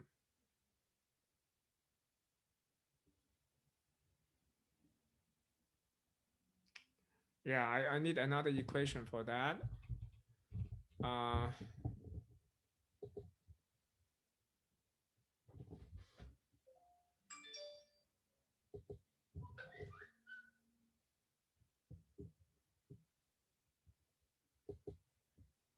let's see. I don't know. I can do T1 T0 given W1 is equal to H T1 given W1 plus H T0 given W1 minus H T1 T0 given 1. So, but the problem is, let's see, am I able to compute this? Let's see, I need to build a joint distribution here, joint, oh, there's a joint entropy here. But joint entropy, joint conditional entropy doesn't have, does it have that? Maybe I can define a joint distribution for that first. Joint T1 T0, do I have that? Oh yeah, I have that. And conditional entropy given that's one. Okay, I have that. So, huh, but it doesn't look like,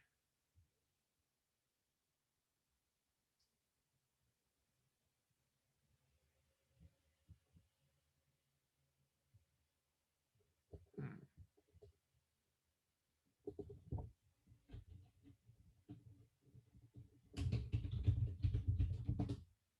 it it doesn't look like it's quite white actually. I guess I may have found more bugs. I apparently like for his like information theory, like that commands for information theory is not very refined. Like that could be some other bugs. I expect this guy's bigger. Actually, I know this is equal to zero. The conditional entropy should be equal to zero. So and I have T1 conditional entropy W1. This looks too big. It won't give me something close to zero. Uh,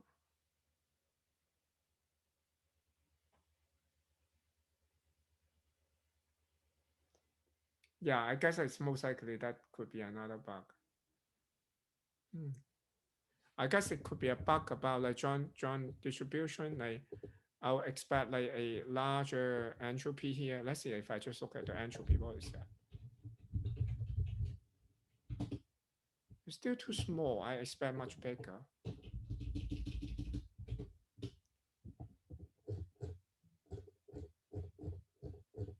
Yeah, I think it should be much bigger.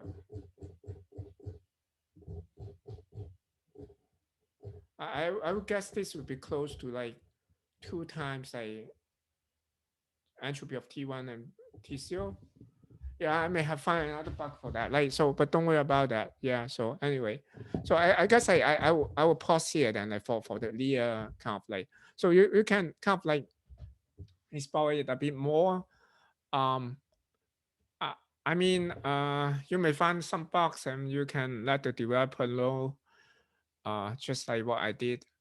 Um I also look at like for example other libraries by Uber. That's what's that name? I forgot. Like I didn't use. I looked at that like last year, but um uh yeah. Anyway, yeah. So I mean like compare with those, like Leah is really simple. So that's why like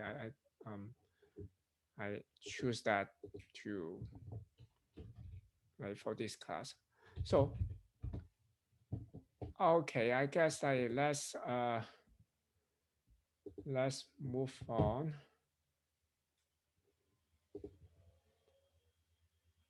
A pyro. Yeah, I try to find what's the name for pyro. Actually, I have the link here. Like actually, the link I put something like pyro, Edward. I look into those in the past, but yeah, if you don't use it, you don't remember that. Like pyro is at least it's based on Python. I guess some others not even based on Python. So it doesn't look very familiar to me. Like when I'm using that, I can use that, but like once I not using that, I just forget all the syntax. So, but yeah, definitely, if you have some simple problem, it's worth like going looking into that. But you just need to be very careful, like when you use the um any part that related to actually to discuss information, mutual information, entropy, and so on. Like there's a chance that they have bug there. And don't trust completely with the solution like yet. So if you find some bug, like just don't be surprised. So and I guess the last thing I like to talk about, like, as I mentioned, uh, is I guess I will stop sharing here.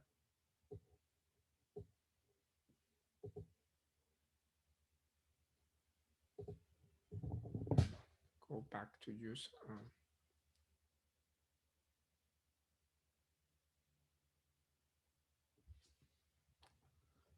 So I like to talk a bit more graphical models. So now you go into an undirected graph and also vector graph.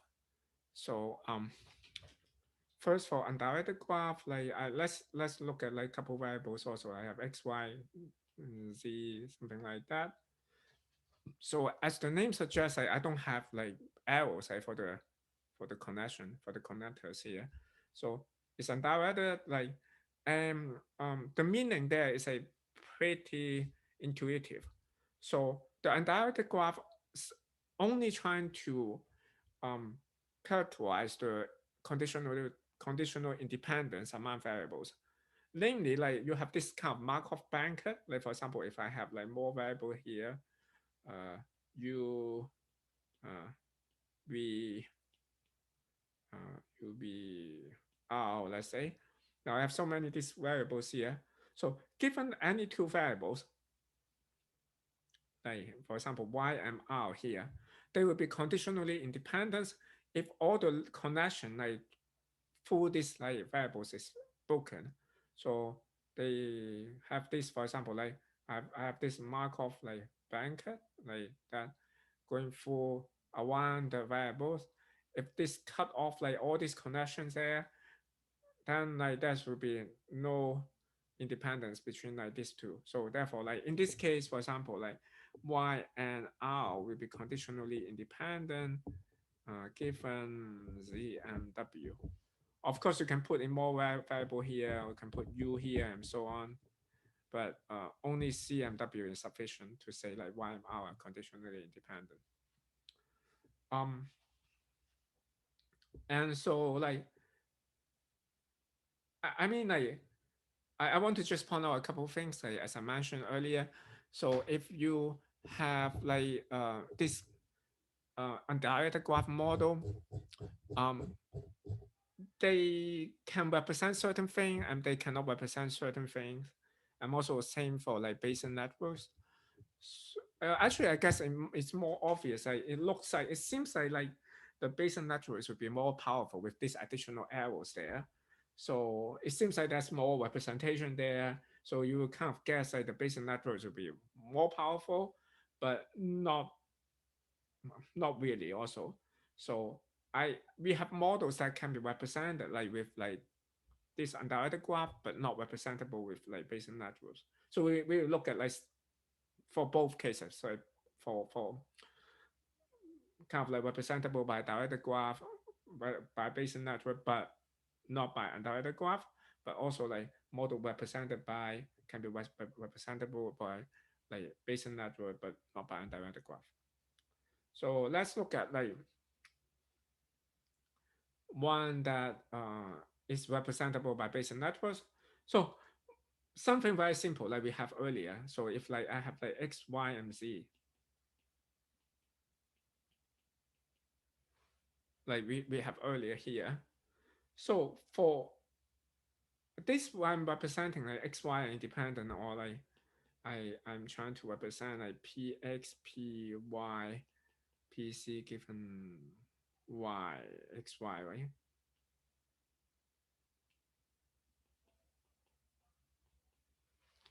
So here I'm really representing say xy by themselves are independent. Given z, xy are no longer independent. This is definitely not representable uh, by the undirected graph. Like if you have two free variables here, x, y, and z here, so you can have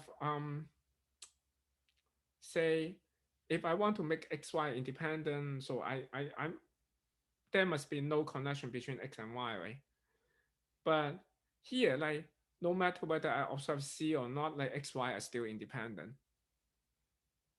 You see, you see what I have here, right? So for this one, like they are not the same. Of course, I if I have like x, y, x, z, y,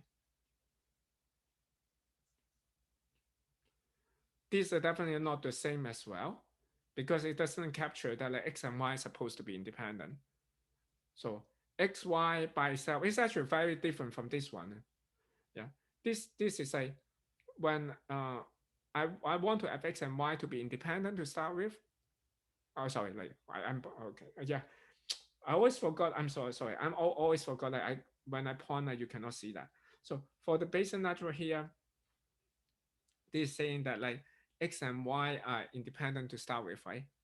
So, but here like for this one, there's no way kind of like there's any kind of we expecting xy to be independent.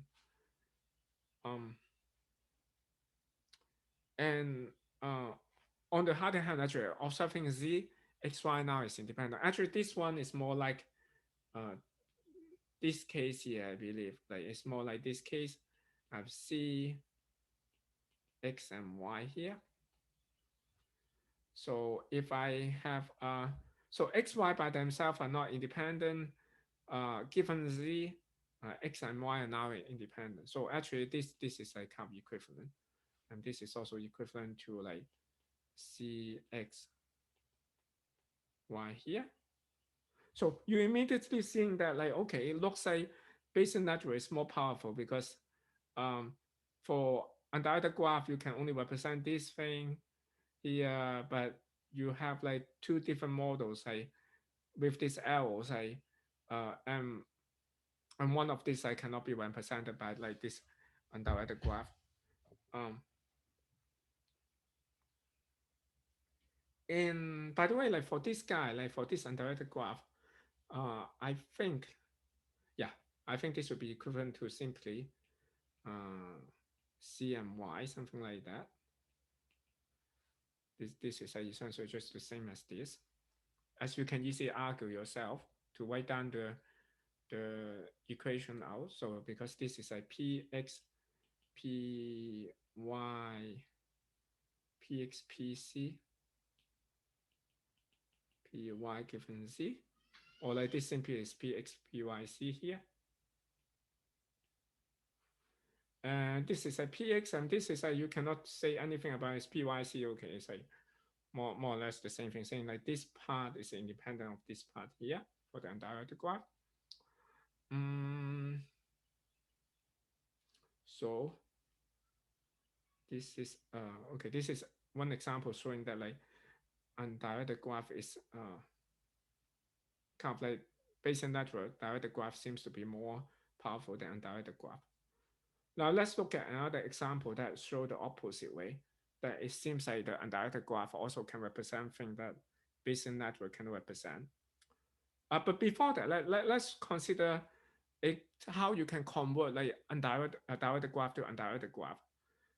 That is very important because in terms of actual inference, it's easier to do inference on an undirected graph than a directed graph. And this you can use like so-called Billy propagation algorithm to do that.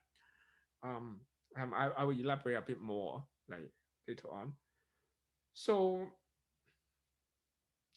to convert like from directed graph to undirected graph, first of all, like for all the connector there, you can just first like change all the directed arrow into directed connection into like undirected connection. But there's more because like for undirected graph, if you consider, for example, this case, it would be equivalent saying that like um, let's say if I try to like convert this one into like just x, y, c here into another graph, but there's a trouble here because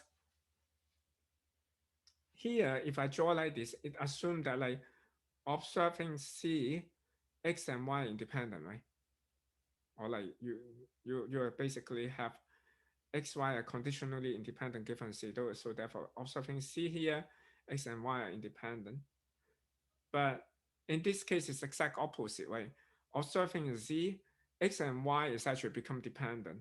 It's like x, y are independent to start with. So therefore, what we're supposed to do is that we will add a connector here between x and y. So therefore, a conversion rule for like converting like directed graph to undirected graph will be simply change all the directed connection into undirected connection. And then like for all the parents that have a same descendant, same child, you're going to add a connector between them. So actually, this is a good, actually interesting like kind of name for that. Like for call it like the step known as mobilization. So it just kind of like a analogy that like you have like two individual that have a child, then out of wedlock, and then like you want to bring them together like as a couple. So then mobilize that. So so once you convert like okay, once you convert like uh, okay, okay, I have this modelization explained already. So next thing, as I mentioned, I want to give an example that is representable by undirected graph, but not by like Bayesian networks. So let's consider like example like this. Like I have, let's say x uh, y z and w like this.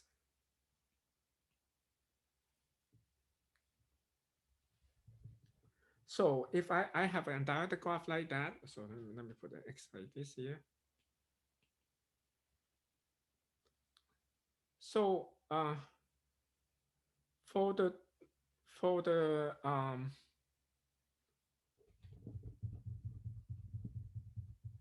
oh sorry, like I actually I don't want to consider. Let me consider something like this. So let's consider something like this first. I have an undirected graph like this x, y, z, and w. I want to show that like this model is not representable by any directed graph.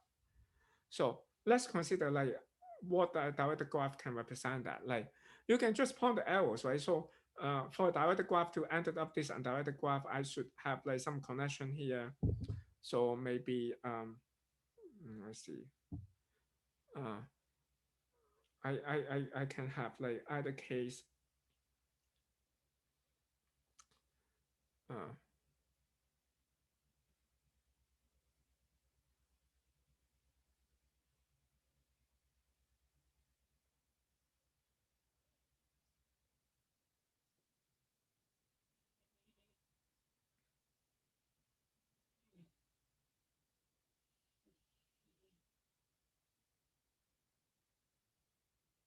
oh yes. Okay, I need to point out one thing first. Looking at this, like you can see that like x and w is supposed to be conditionally independent given y and z, right? So um, then given that given this condition here, so and remember that how I can have like conditional independence like earlier in the directed graph. It can be either have for example, if I have just three variable here like a, b, and c, a, b, and c, a, b are conditionally independent given c, I can have like a, c, b either have connected like that, then they will be conditionally independent given c, or I can have like connected like this. Uh, Wrong arrow.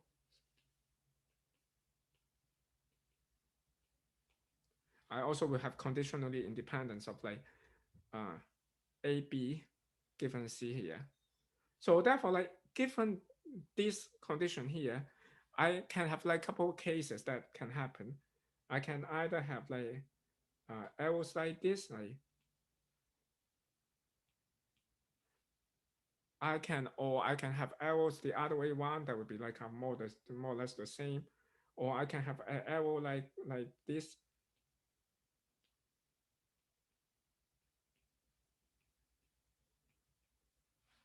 So only a couple cases here. But the problem is like no matter which case here, I would have one that, as you can see, uh, these two guys here. Now, if I have a directed graph like either in red or in green here, this y and c will have the will be the parents of these children w here in both cases. And by what we discussed earlier, when we have this directed graph, if trying to convert it back to an undirected graph, we need to normalize these two parents, so we have an extra connector here. So therefore, like for all the combination, that as long as we want to satisfy this condition here, we will end up not the original undirected graph, but will be undirected graph with this additional path here, additional branch here.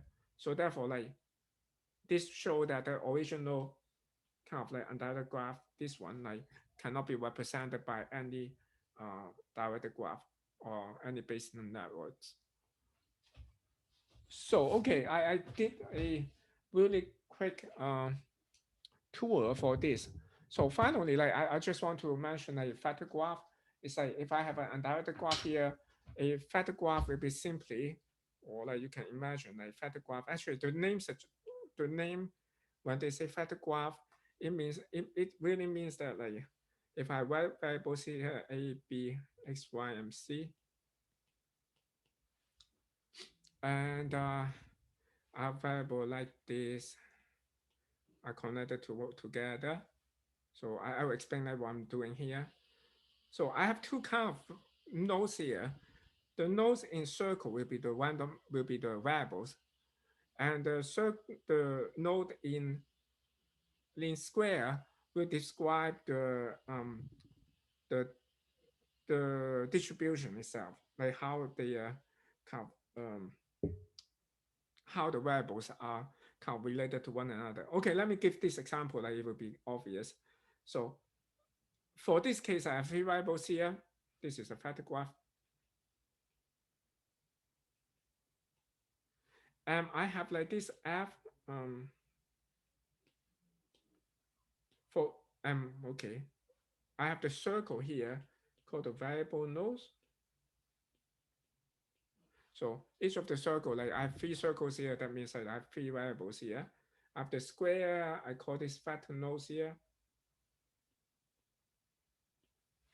So the factor nodes is like I have um, basically the factor nodes will take argument with all the variable nodes like connecting to it. So it's mouthful. So what it means is simply I have this factor, like let's say this is factor node A, this is factor node B. Each of the factor nodes have some function, like FA have the argument X and Y because it's connecting to X and Y. And I have factor node, this is factor node B, I have FB here, it's like Y and C here. So what factor node the model says is that the joint probability will be simply the product of all these factor functions here. So in this case, I will have Pxy. C here is a product of Faxy, Fbyz, something like that. So it is a kind of more general representation than the undirected graph kind of related to undirected graph. So one way to convert like undirected graph to factor graph is that you look at each of the clique here. So if I each of the variables here, let's say if I have, for example, like this here. Now I look at the clique here, like clique meaning the subset of nodes that are fully connected. This is one subset fully connected. This subset fully connected. This is fully connected. This is fully connected. Each of them can be connected by a factor node. So then I will have, let's say if this is a X, Y, Z, W, U, V, T, let's say, then I will have like a factor node, say X, Y, Z connecting to this node here. Let's say this is FA. And then like this will connect to C will connect to this another factor node, like there's a W, U here, this is FB here. And this connect to this node FC here, and then this connect to a node TFD here. And again, like the argument of each of these node will be the variables that's connecting to this factor nodes. So FD will have argument T and V, FC will have argument W and V. This have argument like Z, U, and W, and so on and so forth. And the joint probability of the random variable will be just product of like FA, maybe just like FA, FB, FC, FD. Now, we can convert directed graph to undirected graph, and then we can convert undirected graph to factor graph. And once we are in factor graphs, you can do inference if as long as your variables are all discrete. So when it's not discrete, it's much more tricky. But one thing you can do is that you just quantize all the variables, but the complexity is very high, but theoretically it's doable, theoretically. So there's other way to do that, but I won't go into that. So, but let's focus on just discrete case. So if I have discrete case, you have like these are variables. like let's say have a bunch of x, y, z, u, w, so on. So you may have like some of the variables get observed.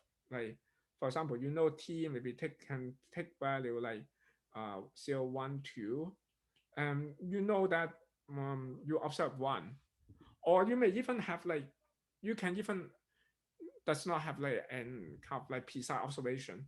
Maybe you can have like an input as a distribution. Now you know that like that's likely to be more likely to be one, so you have like a distribution like this, like something like that. Uh, so and you can have like all of them like maybe have some prior distribution, or you may have or you may not have.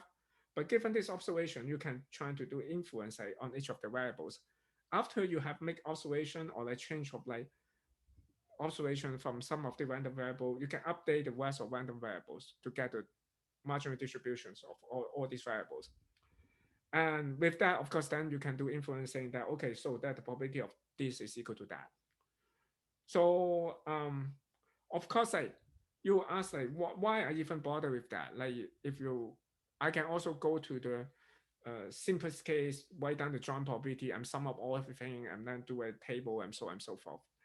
But know that actually, like we mentioned last class, in the near the end of the last class, also at the beginning of this class, is like the complexity will become intractable as your size of the number of variables increases. Like basically, the problem will increases the brute force rate will increase exponentially. The complexity increase exponentially with the number of variables. So therefore, it doesn't make sense. So instead, like if once you build a factor graph, what you can do is say using this kind of known as belief propagation algorithm. This is a class of algorithm. Uh,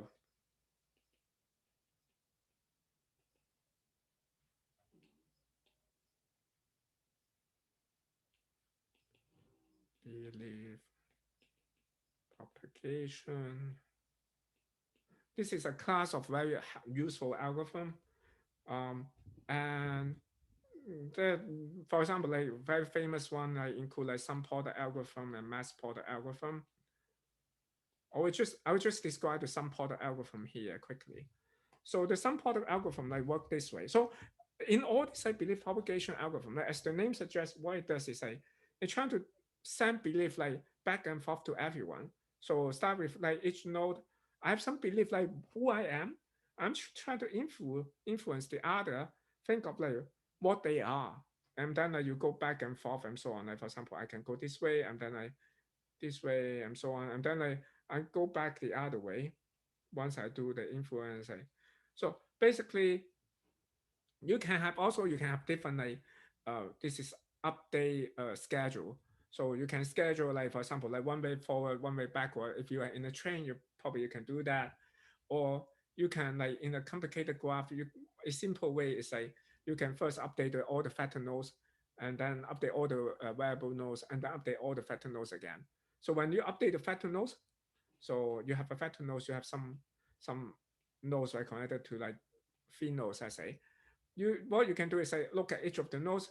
For this node here, let's say I can based on like what's the input like from the variable nodes here and determine what I should pass to this node. And then like this would be like for this one, I should pass this information based on this two. And then for this one, I'll pass information based on this two here. And similarly for this one, I try to pass back in message based on information these two like pass into me. And similarly for the variable nodes as well, it's exactly the same thing. So then now how do I do the factor node and variable node updates? Very simple actually. So let's say I have a factor node, and then I have like three variables. No, that's only two kind of updates, so I can update the factor nodes and then I can update the variable nodes. Um, I think the variable nodes is probably simpler. Maybe I work with the variable node first. Uh, let's look at both cases. So the idea is that like the message passing in. So think of like this is like this have like, let's say this is x, y, z here. This f here, this is a function x, y, z here, right? And think of the message coming into the factor node. More or less, it's like the message. You can imagine the message of the belief of each variable. Think of the cell, what themselves supposed to be. And then like based on that, like you will think of like, okay, what the factor node should fairly uh, kind of like utilize this information to think what is the rest of the variable supposed to be. So, and the message from coming in will be the entire distribution. So it will be like, you can think of like for this node coming in will be like, it will be a distribution of py coming in, right? So it's like what the, you can think of the message here, message. Maybe I just write the node here, y. This is message x here, message y. Message y will be like take an argument of y because it's like what it believe is. Like you can think of this is message y is really the py here, but it's like a approximation of py. Is not the pure real py here. It's just an approximation because it's a belief of itself, like what it's supposed to be. Now, based on the belief of itself, it will try to think of like what should I make the belief of like um, of C, right? So then for this guy, like sending from here to here will be like based on the factor nodes observation of X and Y will determine like what the factor nodes should think like C is supposed to be. I have like MC, C, something like that, like pass to hit this one here, let's say. Maybe I have like, this is like coming in message, this is going out message. Um, and so here, like also, if I have like, this is a factor node, let's say it's X here, this is like factor node FA, FB, and FC, let's say. So remember, like the message out of the node here will be basically the message of the node thinking what is supposed to be. And the message from the factor node to a variable node will be like what the factor node think that the message, what the variable is supposed to be. So then let's consider this first. Like this is a variable node update, variable node update. This would be simple because I think of like what is this message here? The message from factor node A and factor node B to X will be just um, what A and B think X supposed to be. So it'll be like some message, right? Let's say MBX and then AX, let's say. So I have this message coming. Maybe I skip the arrow here. So some message coming in here. And then the message going out to from this one to FC here will be like based on the what's the message of from A and B, from A and B to determine like what the variable node thing that like is supposed to be, and tell this to like factor node C. So the assumption here is like we assume the message coming in will be independent. So therefore, like this update will be extremely simple. So I have this message update, MC X here will be simply equal to MAX multiplied MBX, because we simply assume that these are like these are probabilities, and we will simply assume they are independent. So we'll just multiply them together. And now for the factor node update, it's more evolved, but it's still like quite easy to understand. So what we're trying to do is like we will basically use this as example, given the message from node X and Y to this factor node here. This basically saying like X is saying like what I believe X myself supposed to be, and Y saying like what I'm supposed to be. And based on that, like the factor node need to determine like what C is supposed to be, right? Now what we can imagine is like here is we will just imagine that like this f, of course, this is a kind of rough, but approximately this would be something like a conditional probability of like c given xy. Okay? So then like what c supposed to be would be simply f x y c multiplied by m x x m y y, right? And this will give you the joint probability, right?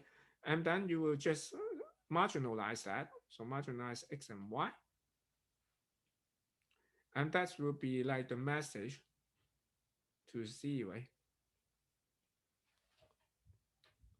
So then this will be the variable node update and factor node update. Then you can do it alternatively.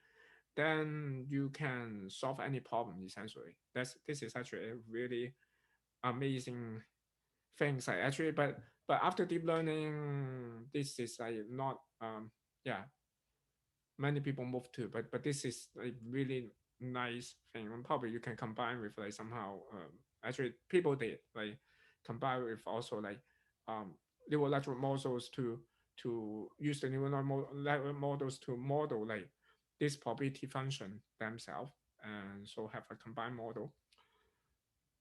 So I have 7 minutes. Anyone is still here? Uh, yeah. So, uh, any question, or like I should really go aggressive to try to kind of like, of course, I not a complete explanation because I don't think I have time. Like, how this can be used for a common filter? I don't know, or it's already too much. Kind of like it's hard to digest. Mm, I don't know. Yeah, I know like this is like quite condensed like this time. Um uh no response, I guess. Uh I okay. I guess I'll just give some pointer and then just and then yeah, you guys, if you're interested, you can just look at that. The pointer probably will help. Uh, if not, then it's fine as well. So this is like basically this is only for discrete case, right? As I mentioned, like what will be interesting is that from continuous case, like if you discretize that, uh, theoretically you can work like that, but like then the complexity will get really high as well. So in reality, like um, we often only care about like Gaussian variables because like beyond that, many of things is intractable. So you can imagine that each of the variables are Gaussian here, each of them is Gaussian.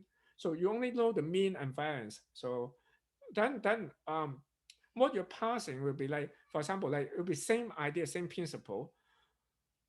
You will be like each variable node will be passing like what it believes its current mean and variance to be to each of the factor nodes. And the factor nodes digest this information and tell this remaining variable node to say like what I think your mean and variance supposed to be based on the other nodes.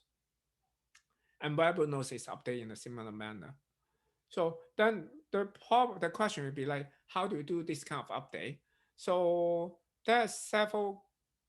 Of course, if you have a general factor nodes, that can be pretty complicated. But I can do like a couple example scenarios that use in common filter. Then you will see like why it's related. So in common filter, for example, like it has a model. Essentially, you have something like you have the current state here. The future state is that you do a kind of like kind of basically your state will be just uh, update by something like multiplied by a linear matrix here, added like some input here, like this is input, and then this will update to another state, something like that, right? And then that will be some noise as well. Let's add some noise here, right? And and then I have some observation that um, I observe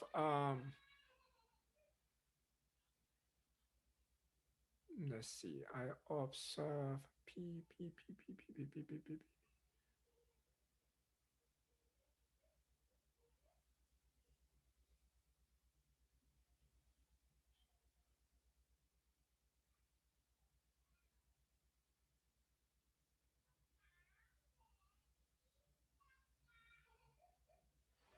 Sorry, I trying to look.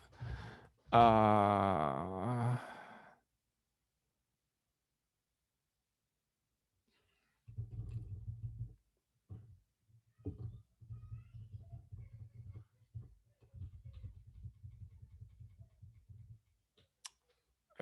okay.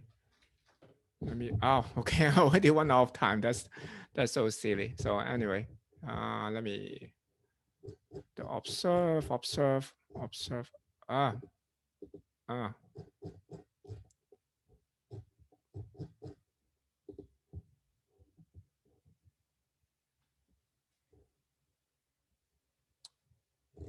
Yes, I have the measurement. I actually easier. I just go to wiki. Let's see.